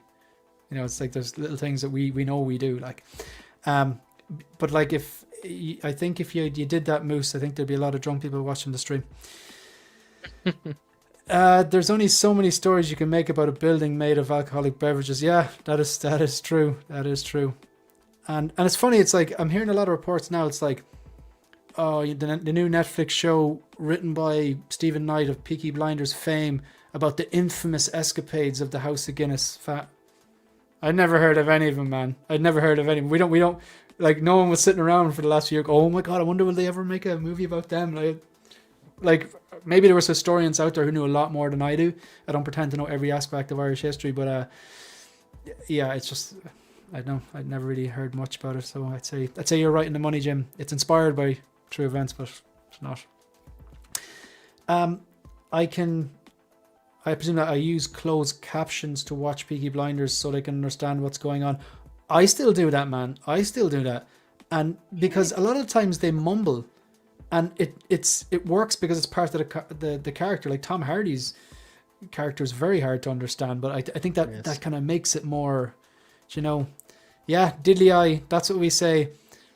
I think that's what we say when we watch a movie made by an American production company that features Americans playing Irish characters. It's just diddly eye, and the accents are usually brutal, but it's funny. There's some Irish actors in this and their accents are brutal.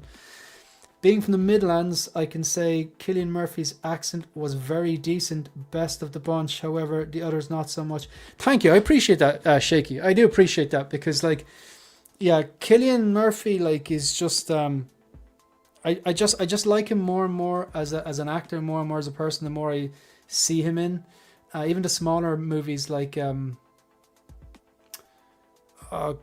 Small Things Like These. Small, kind of a relatively low budget movie, or that Steve, very very good. So just like he's very good. Guinness in Peaky Blinders, it's all connected. Oh Jesus Christ, I can't deal. I just can't deal. Yeah, I did like Peaky Blinders, but I got to the season with the stock market crash and couldn't be bothered and stopped watching halfway through the episode. Nah, man, it was good right in the end. It keeps getting better, I thought. Yeah. There's a movie coming out, and then it's been renewed for 2 new seasons that are post World War II, but I presume Cillian Murphy won't be in that because this one's post World War I. So I don't know. I hear Arthur's not in the film, is he? I think Arthur actually I've has addiction issues, or he's struggling. Yeah. I think it's Paul Anderson. Because the reason I don't know, the only reason I know that is because when I bought the two Big Chief Studios when they were having their closing down sale, and I got the two, Arthur and Thomas Shelby, the special editions were both signed. You know, so it's I got them for the price of the non-special for half price, because I saw it, I was like, why are these so cheap? Because I was looking at them, added them to the cart, and I was like, I cannot do this. This is too expensive. And then a few months later, I was like, wait a second. Now when I add them to the cart, they're cheaper than buying one was like a few months previous. They knew they were bankrupt, and they were just trying to offload everything. So yeah, and now I have Cillian Murphy's autograph. Yeah, just got lucky. Yeah. Who else do I looking for? I'm trying to just catch up with this. Look at Jim flexing down there. Yeah, see, look at all these games. He's like Stretch. he's like that character in Transformers, Shia LaBeouf, when he starts pointing at all the things he's installed in his car just to impress Megan stuff Fox. over there. Jose, please push through. Please push through. Yeah. Stanley, I think that's the first actual legitimate question you've asked all night. Well done, you're growing. Is the show popular in Ireland? A lot of people are not taking it seriously because of the stereotypes. Like, no one's offended. We're not really that type of... No one that I've talked to is offended. We're not really that type. We're just like, yeah, it's not authentic. They're making fools of themselves. Fuck it. And they just move on and watch something else. Like, when you strip away... I powered through because I like Stephen Knight and I like Peaky Blinders so much, and I do think there is some good in the show, but I think it's down to the relations between people that they're just interesting, but it's just not a patch in Peaky Blinders. If you struggle with the Brummy Peaky Blinders accent, wait till you hear the Black Country, a whole new language. What's a Brummy accent? Is that Birmingham?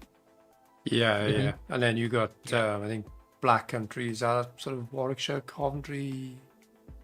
I don't want to offend another Shaky, strong but accent. It's one of the. I think Where's Wolverhampton? I think it borders Birmingham, doesn't it? The Black Country, Yeah. if I'm not mistaken. So it's. But I knew a guy from the Black Country, and when I called him a Brummie, he was highly offended. So I don't want to offend you here, Shaky. Sorry, mate. For me, the hardest one to borders. understand is a Scouse accent. I had a friend from there in uni, and just every 2 out of 5 words I got, and then that was about it. Cool. So I think we're getting more or less to the end. New this week? You this week.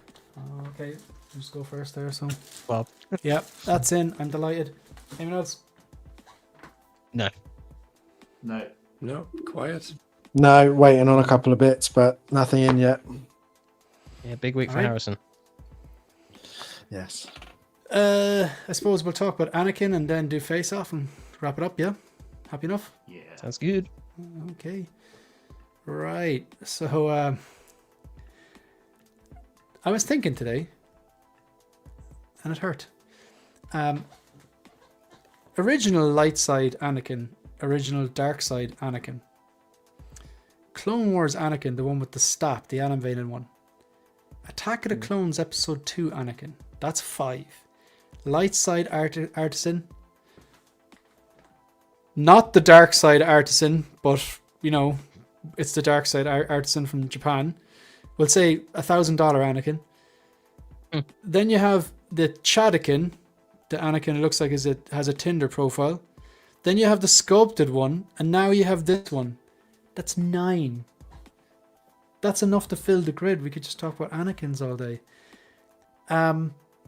I've no interest in this. I actually couldn't care less. So I'm saying nothing. Guys, take the wheel, Jesus. It's kind of like the new Iron Man figure, isn't it? Now, I'm Very bored. much I've never so. had one. And every time a new one comes up, it looks just the same to me. I just think they're obviously onto something. I think they're wringing in dry, or wringing us dry in terms of our money on these, giving everyone else another chance to get the artisan, I guess. But yeah, for me, I just see another one and I just think, next. That's This is me. like exactly the same as well. Like it's exactly the same figure, just with an old base, as the like Japan exclusive one. And my issue is that I think it's cool that more people have the opportunity to get this now because it's quite a popular character. But I also feel like for people who went to the Japan exclusive thing, like maybe it doesn't matter to them too much because part of it's like that whole journey and experience. But I feel like the point of an exclusive is that it's exclusive, and I think having like that different base for the Japanese exclusive isn't enough to make something a true exclusive. And I think they should have differentiated more. And I was talking to someone about this on Instagram, Face of Plastic, who, just to plug him, he does excellent photography on Instagram. But he had a differing opinion. He was saying that he'd have been more annoyed if this had like a different sculpt or more differing options, because then it's like another Anakin to go out and try and get. And then there ends up being so many different types that it becomes almost a frustrating thing. I kind of disagree because I like the diversity, but yeah, my biggest thing with this is it's exactly the same. They haven't fixed any of the issues of the first Sith Apprentice, because it's still the same red USB light up saber with a blue blade that you then can't use as a light up function because it doesn't light up. It's still pleather. The hair's not improved in any way. The sculpt's the same. I think they really coloured the eyes. And someone pointed out that in the actual photos of this, if you go onto, the one where it shows all the accessories, you can still see the Sith Apprentice base in the photo where he's got the swooshing lightsaber. So yeah, it's they like, didn't even edit it out, did they? no, it's like the laziest of laziest cash grabs that they've done in quite a while. And the only good that can be said of this is that more people do get that Sith Apprentice Dark Side Anakin. But the sculpted looks better. For me, I like the sculpted looks better. The sculpted hair I like. It's got two different looks. I actually prefer the sculpted face on that. Is it the same? The sculpted head sculpt, is it the same as this? It looks slightly different. But I don't know if that's just because of the sculpted hair, but yeah. But then they even cheaped us out on that. They didn't give us a cloak for the sculpted one that you'd actually put the hood on. But they've given it on the rooted one when you don't want to cover up the hair as well. I think that's a bit mad. But I don't know. I think I just ranted there. But yeah, that's my thoughts. So is there anyone on the panel who's like, yes, this is the one for me. I'm trying to get this one. Not this one, but I was very happy to. Jim, I literally agree with everything you just said, and I don't have anything else to add to it, to be honest. Literally, it was like word by. I was like, that's exactly what I was going to say. But no, I have wanted an Anakin. I haven't had one yet. So I was waiting for one, and I would have probably given into one of the rooted if they didn't do the sculpted. But now they've got the sculpted. I think that is the better one for me personally. I like everything that comes with that. It comes with a lot more than this. This does just seem like it's a release for the people that wanted the artisan version and missed out on it. They're literally just that's all I can see from it. It's just giving some other people a chance. But then I think if you missed out, you were going to get the sculpted one. It just comes with, you got the swap out eyes, the swap out hair pieces, 2 bases. Yeah, you can literally have whatever type of Anakin you want, apart from episode 1. Pretty much. Yeah, that's true. Yeah. And the crispy one. Obi-Wan. Crispy. You can't have that with the battle damage one. Yeah, he's on the table. The one on the table. He's crispy on the table, man. No, but like fully crispy on. And they could do an Emperor with crispy Anakin on the side. There's a third. Yeah, there's a third party. It's like you're just describing breakfast at IHOP. Yeah, I could see that as a piece with the Emperor and Anakin all burnt up on the side. They'll do that one day. One day. And they run out. Yeah. But Dave's comment makes me laugh. It's almost like they're lying to us. Like they're just a company that wants your money, like, and that's it. Like, it's Like Pretty much. the But quicker at least everyone can realized have it. that. Yeah. I mean, say like we were talking about the armory last week, yeah. And like I think the armory is incredible, but I just can't justify getting it because the Bale sculpt and the cowl and the Batman isn't up to scratch. But I was watching Justin's review today, and he's like, "Yeah, I know we're all Dark Knighted out of it. They've made this so much," and he was like, "But this suit's pretty good. The cowl's not great." I think he said the cowl wasn't great as well. But anyway, he said like they're inevitably going to give you the ultimate version of that Dark Knight suit, the DX19 style suit, with just a single release without an armory or without a Bruce Wayne, and they're going to include like the backpack from the Hong Kong heist scene and stuff like that. And like I hope they do, because if they get the cowl right, which they probably won't, but if they do and they get a decent sculpt in it, I'll be like, yeah, I'll pick that up because we're in art. You know what I mean? So like, just wait long enough and you can upgrade your 1.0s. It's definitely not. There's an argument not for just don't bother buying backwards unless you're looking for a DX08 Nicholson Joker. Any other thoughts on this? No. Nope. No. We move on and do the face off. Let's do it. Hell yeah. All right. Okay. Yep. So will we go with these teams again, or we? Who was I with last week? I think I was with you last week, Jim. Was I? Yeah, I think so. You were. And Okay. did you win? I don't think I don't did. think no, I don't think you did. You need Yeah, to get you someone did. better. You did. Oh no, did we we? did. We got the guest, didn't Oh, we? we did. Yeah, we You did. did, Yeah. yeah. Okay. H. High It score. was very So- close. So, do you want a rematch, guys? Do you want a rematch? I think maybe we just keep the teams and just do a rematch. So, It's Okay. getting competitive now. that's what we'll do. already. That's what we'll do. That's what we'll do. Why is this not moving? Okay, grand. That's what we'll do. Okay, switch over to private chat, folks, and I will get the music going here. And you can go first if you want.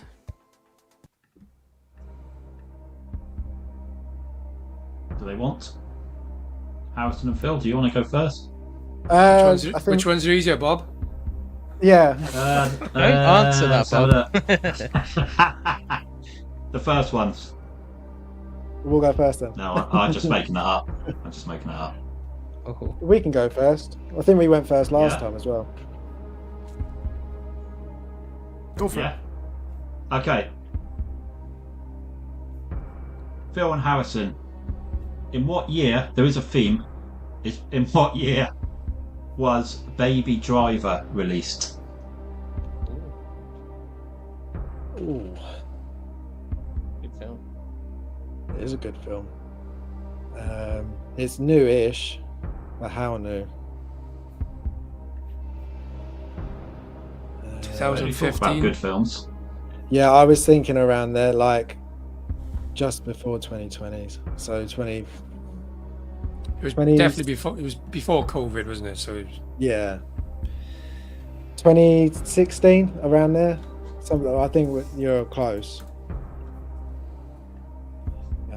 But I don't know the exact. 20. It's trying to think of films. Infinity War was 2018. I think it's before before that. then. Yeah, it's before then.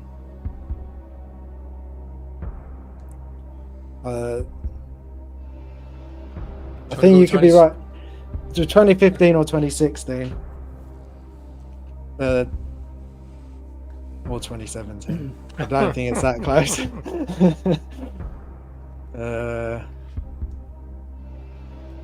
Are you feeling 2015? Or we can go with 2015. I'm happy to go 16. I'm not anywhere near 100%. It was just a shot in the dark. I thought it was sort of.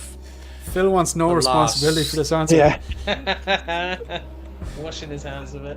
I'm just thinking it was around about maybe 8 to 10 years ago, ish. Something's telling me 2017, but I don't want to say 2017, so I'll go 2016. I'll say 2017 then. Okay, go 2017 then. You can go 17. Go on then, Bob. 2017 Second final final. answer. Locked in. It's going to be The 2015 release then. date for Baby Driver was 2017. Well done. Well I done. knew it. Well done, Okay, guys. 1-0. Well done. Nice one, chaps. Right, Shane and Jim. In what year was LA Confidential released? Oh, I've that would be seen that. before Jim and Harrison were born. Okay, LA Confidential. I believe there was a bunch of good movies or decent movies up for Best Picture in the same year. I think that might be the same year that Titanic won everything, Jim. I So feel like I was born when Titanic came out, so what are you thinking, like you 90? were very small though, very small. I'm a 92 baby. You're a 92 baby. Yeah. Okay, yeah, no, yeah, true. You were very young. You probably weren't watching LA 5, 6. Confidential. No. Have you seen LA Confidential? Nope, I have It's not. a good movie. Russell Crowe, I Is it worth think, and Nicole Kidman.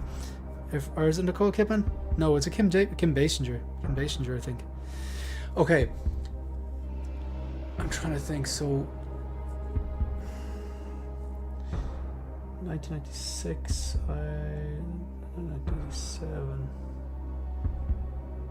1998. I remember the school that I went to had this cinema club where for a while there you could just sign up and you had to pay money for the bus and the cinema, and you and your classmates after school they'd drive you on a bus to the cinema and you get to go. We watched Titanic I think one time, and then Saving Private Ryan another time. How? Because it's Russell Crowe, you said, right? So how long before Gladiator was this? Because Gladiator was 2000, wasn't it? It would have been a few years before. Well, not too long. That's a good shout.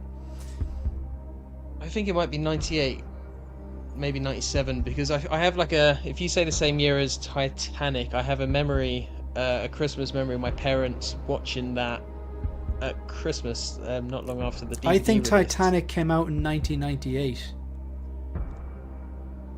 Yeah, 98, yeah. And I think I would have been 6 or 7, I think. So that would fit.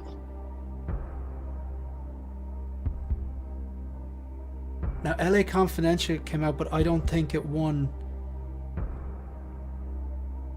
See, what's confusing me is I don't know if I can't remember if LA Confidential came out the year that Saving Private Ryan came out or the year that Titanic came out. I think 1998. I'm happy enough to go with 1998, and it ties in with your memory as well. I think it came out in 1998. Okay, Are you happy enough with that? Yep, so lock it in. We're shooting with Locked in. 1998.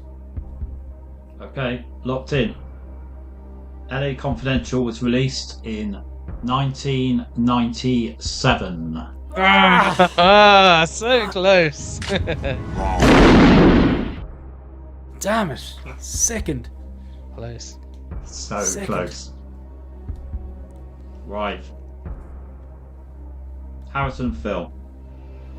Who directed the 1999 movie American Beauty? Oh man.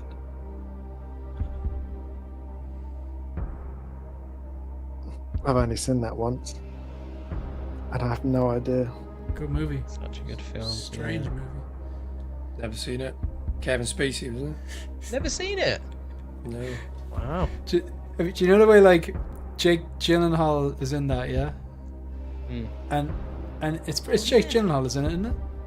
Yeah, it is. It was a very long time ago I watched it. But like he has a camcorder and he records thing, and he's like, "Do you want to see the most beautiful thing I've ever seen?" And it's just this footage of this plastic bag like blowing in the wind. But then Scary Movie, I think, did a parody on it. Oh, it's very funny. It's just so stupid. I have no idea who directed this. Do you have any idea? No. It's one of those random ones that if I wait long enough, it might pop into my head. No, I You have wouldn't. 30 seconds.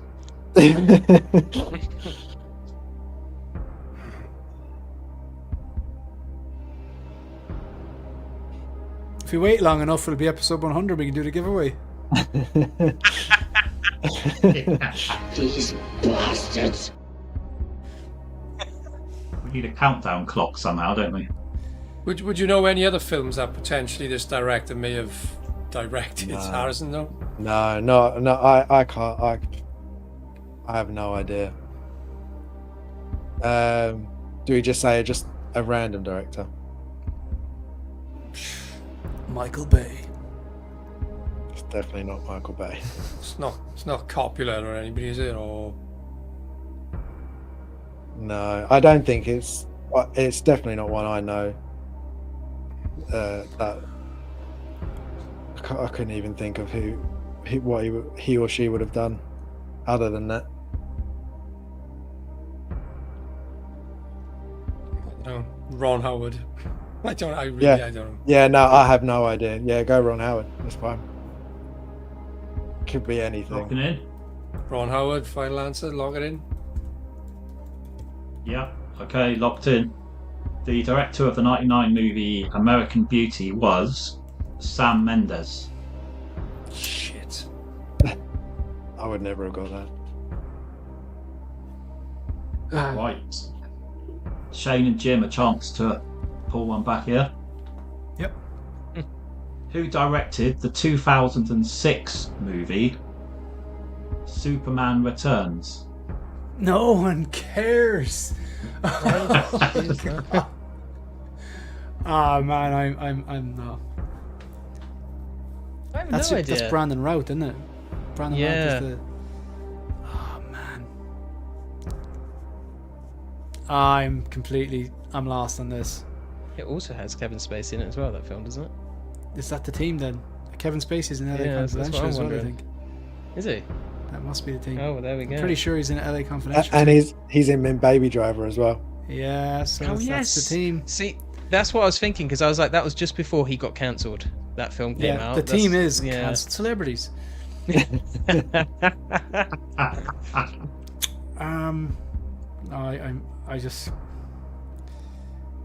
I typically only know directors of movies Michael if Bay. I like No joke. Michael Bay. Ron Howard. I feel like it's going to be an upstart that Someone they're who's probably good a now. big name now. Yeah. Although a lot of people like that I movie. really A lot of do. people like that movie. I wouldn't mind I was thinking to rewatch it the other day. Yeah. After I only all the watched it talk of- once and didn't care to watch it again. Yeah. I don't know. Who was a famous director? 2006 it came out, right? You were saying, Bob? Yeah. Brandon Routh, Kevin Spacey. I can't remember anyone else that was in this. I don't know this. Sorry, Jim. No, neither do I. We go Michael Bay. Yeah. Let's do it. We throw out someone that might be. Like, what about like Josh Whedon or No. John Watts? Definitely wasn't Whedon. We can go Watts. Yeah, we go John Watts. It's John Watts, Yeah. isn't it? I have the name right, don't I? I don't know. I just don't recognise that name. That's why I'm agreeing with you. Maybe it's not John Watts. Isn't there a guy who directed No Way Home with his second name Watts? Did I just make that up completely? Oh yeah.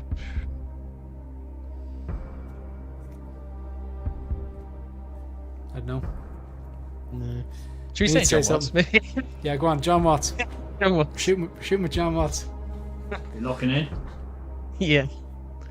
Okay. The director of the 2006 movie Superman Returns was Bryan Singer. Bryan Singer, X-Men. Ah! Ah, no.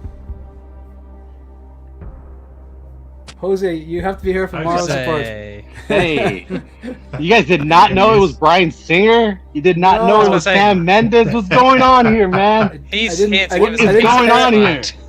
Sam Mendes won. Okay, yeah, but Here comes the Superman master. Returns. I didn't get the No rewatch. way. Jose. It didn't get the rewatch. My Cheers, classes Johnny. are canceled, so I was like, I was listening in, and I was like, you know what? I'm gonna jump in here and correct these guys. What's going on? What's up, guys? How you doing? So, is Jose ask the audience on the next question? Huh? Ask the audience what? Is he the ask the audience sort of? Oh, ask the audience. No, because he'll know. He'll know. He'll know. He'll know these questions. And you're 1-0 up. We need you to get the next one wrong so we can equalize and then level and then the same thing we did last week. All right, question 3. So, question 3 then. Harrison and Phil. Who played Agent Jack Bayer in the 1995 movie The Usual Suspects? I don't think I've seen Usual Suspects. I've seen it once. Man, so good. Seen it Such a once. good film. It's not Harvey Keitel. Come on, Phil. Come on. I've seen it once, and He's just going crazy. He's like, "Come on, guys." Do you know, Jose? Don't say it, but like you can say if you know or not, but don't say the name of the actor. I have a guess. I don't know for sure on this one. I can see his face, but I don't know his name. who's Michael Madsen, maybe? Is he the guy?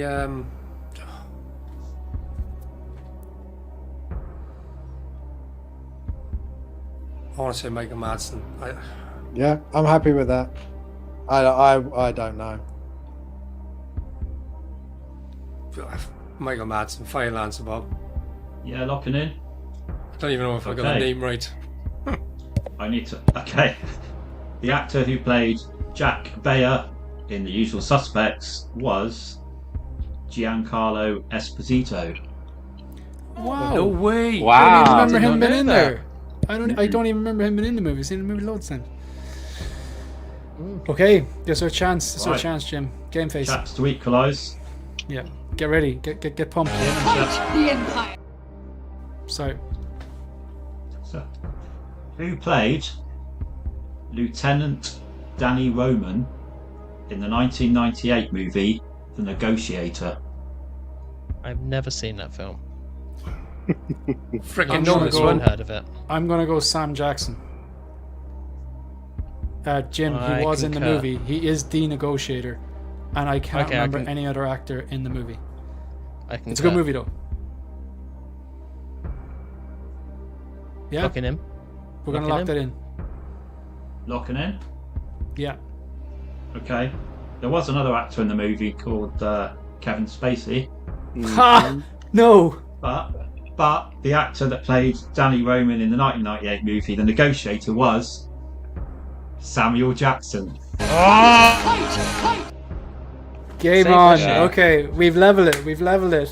Bob, Hey. you had Leveled a theme here with Kevin Spacey. That's He did, we yeah. did. Cancelled Wow, Kevin- actors. That's his Yeah. theme, man. Tell you. Oh.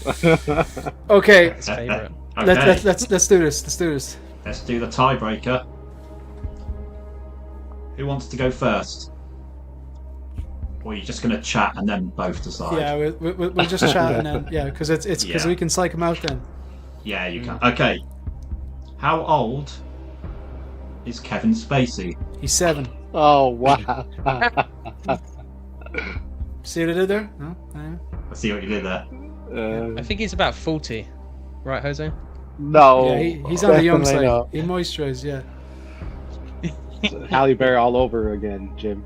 Yes. Yes. Went far too young last time. We gotta go older this time. I have a decade in mind, Yeah, but I same. don't know if I'm going too high. I think he's in his 60s. Same. Yeah, I'd agree. I'd agree. Yeah, So like, but how far? I How don't old think was he he's in close American to. Beauty?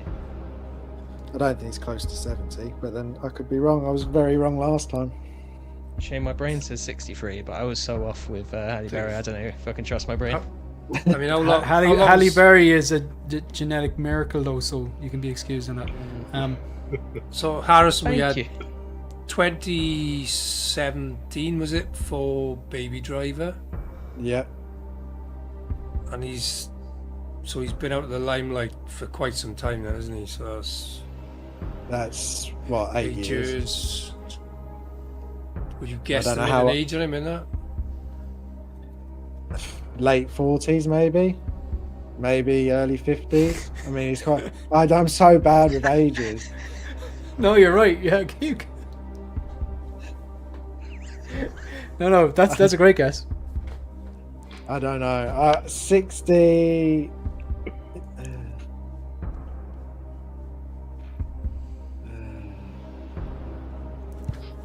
Should we go down the middle of 65? Damn, that was my strategy. Fucking Phil. Are you locking in 65? I'm not. I don't know. I'm not sure. I don't think You he's. really think about this, guys. These fuckers are not giving anything away, so we're gonna have to give an answer. They know. 67. Okay, go with that. Boom. 67, lock it in.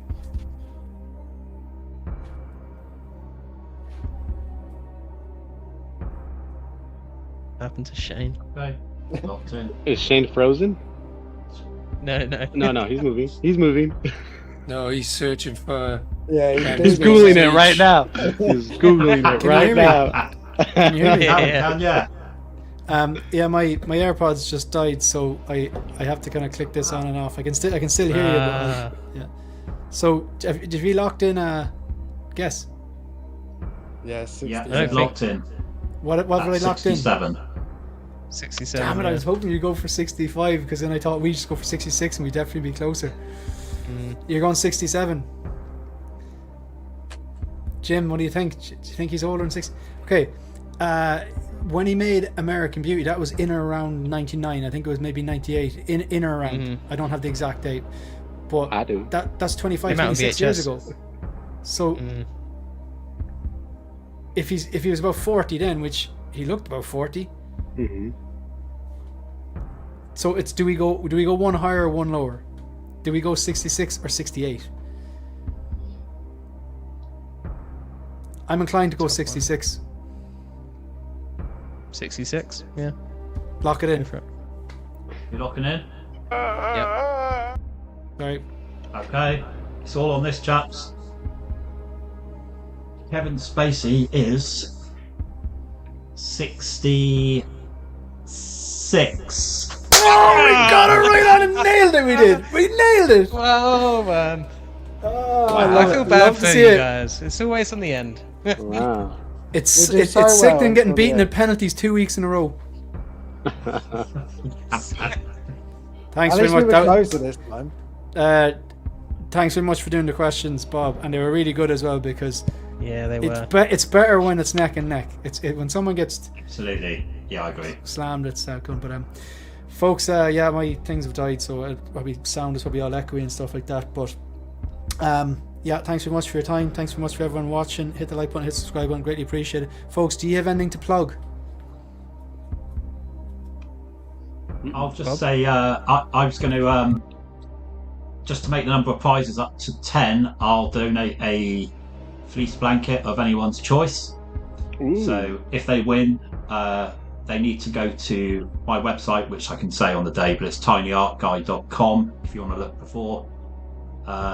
Phil has an example there just to show you how big they are. So he's got the Princess Leia one, but there's tons of Star Oh, Wars, That's tons of awesome. Lord of the Rings, tons of movie blankets, all my own artwork. So I shall donate one of them. Yeah, for the show. Hope that Thanks helps. very much, Bob. And also, if you do check out his website, like just go through all the photos. Like the tiny little intricate details are extremely impressive. I'll just I think where's this one? So Dragon Ball that's, Z one. That's my Manga, manga nice. one. I've just got That's to print awesome. it out for someone. It's outstanding quality, and you can spend ages just looking at what characters you've sort of intertwined in there. It's phenomenal. Chaps. Much That's obliged. insane. It's a skill. An extreme you. blend of talent, skill, Madness. hard work, and patience. All the little details, very impressive. What about yourself, Harrison? Anything you want to promote or plug going forward? No, not really. You can find me on Instagram with my photos. I'll be getting, hopefully this week, Wolverine and Wukong. So I'm looking forward to taking some photos of them, especially Wukong. Excellent stuff. Awesome. They're gonna be Thanks for great. joining. What about yourself, Jose? Any mass o menos? Yeah, you got it. I Más o menos. butchered Más o that. menos. Yeah, More or it's, less. we have Flavio going up against Danny Spotchko on the 25th of October. So it's a couple weeks from now. But yeah, Gonna be Good that one stuff. should be a good Saturday, one. A Halloween 25th. special. Excellent. That's correct. On 16 Fix channel. So go over That's there correct. and give him a sub. Absolutely. Jim. Well, obviously, I've got my Battle Damage T800 up on my YouTube channel now of the same name as here, Jim Collector. So give that a watch. I also have the Arson Black Widow up on there and the Battle Damage Darth Vader if you want to watch some of those. And I'm also getting the Wolverine out as well, so I will get my thoughts up on that hopefully by the end of this week. And check out my Instagram for figure photography as well. Highly recommend you watch that DX46 review as well. Extremely thorough. So well done. Thanks, Shane. Appreciate it. And Phil. Yeah, I've been pretty quiet on the figure front lately. It's just I've lost all my inspiration. But yeah, follow Rogue One Photography for my photographs on Instagram, and hopefully I'll become inspired this week and post some more stuff. Right. Excellent Absolutely. stuff. Absolutely. And yeah, look, we're, like I said, this is episode number 98. Next week is 99. Then we got the big 100. And as well as the giveaways, we'll probably do something maybe a little bit different. That maybe an extended show, start earlier, finish later, or something like that. And we'll maybe get some kind of different type of. We might do something special for it. I'm not entirely sure at the moment. But guys, thanks very much to my panel members for giving up their time to talk about pop culture, collecting, TV, movies, all that kind of stuff. Thanks very much for Bob for doing the questions, and for Jose for popping in as well, and for you for watching live. So folks, that's it. See you next week, and yeah, good luck.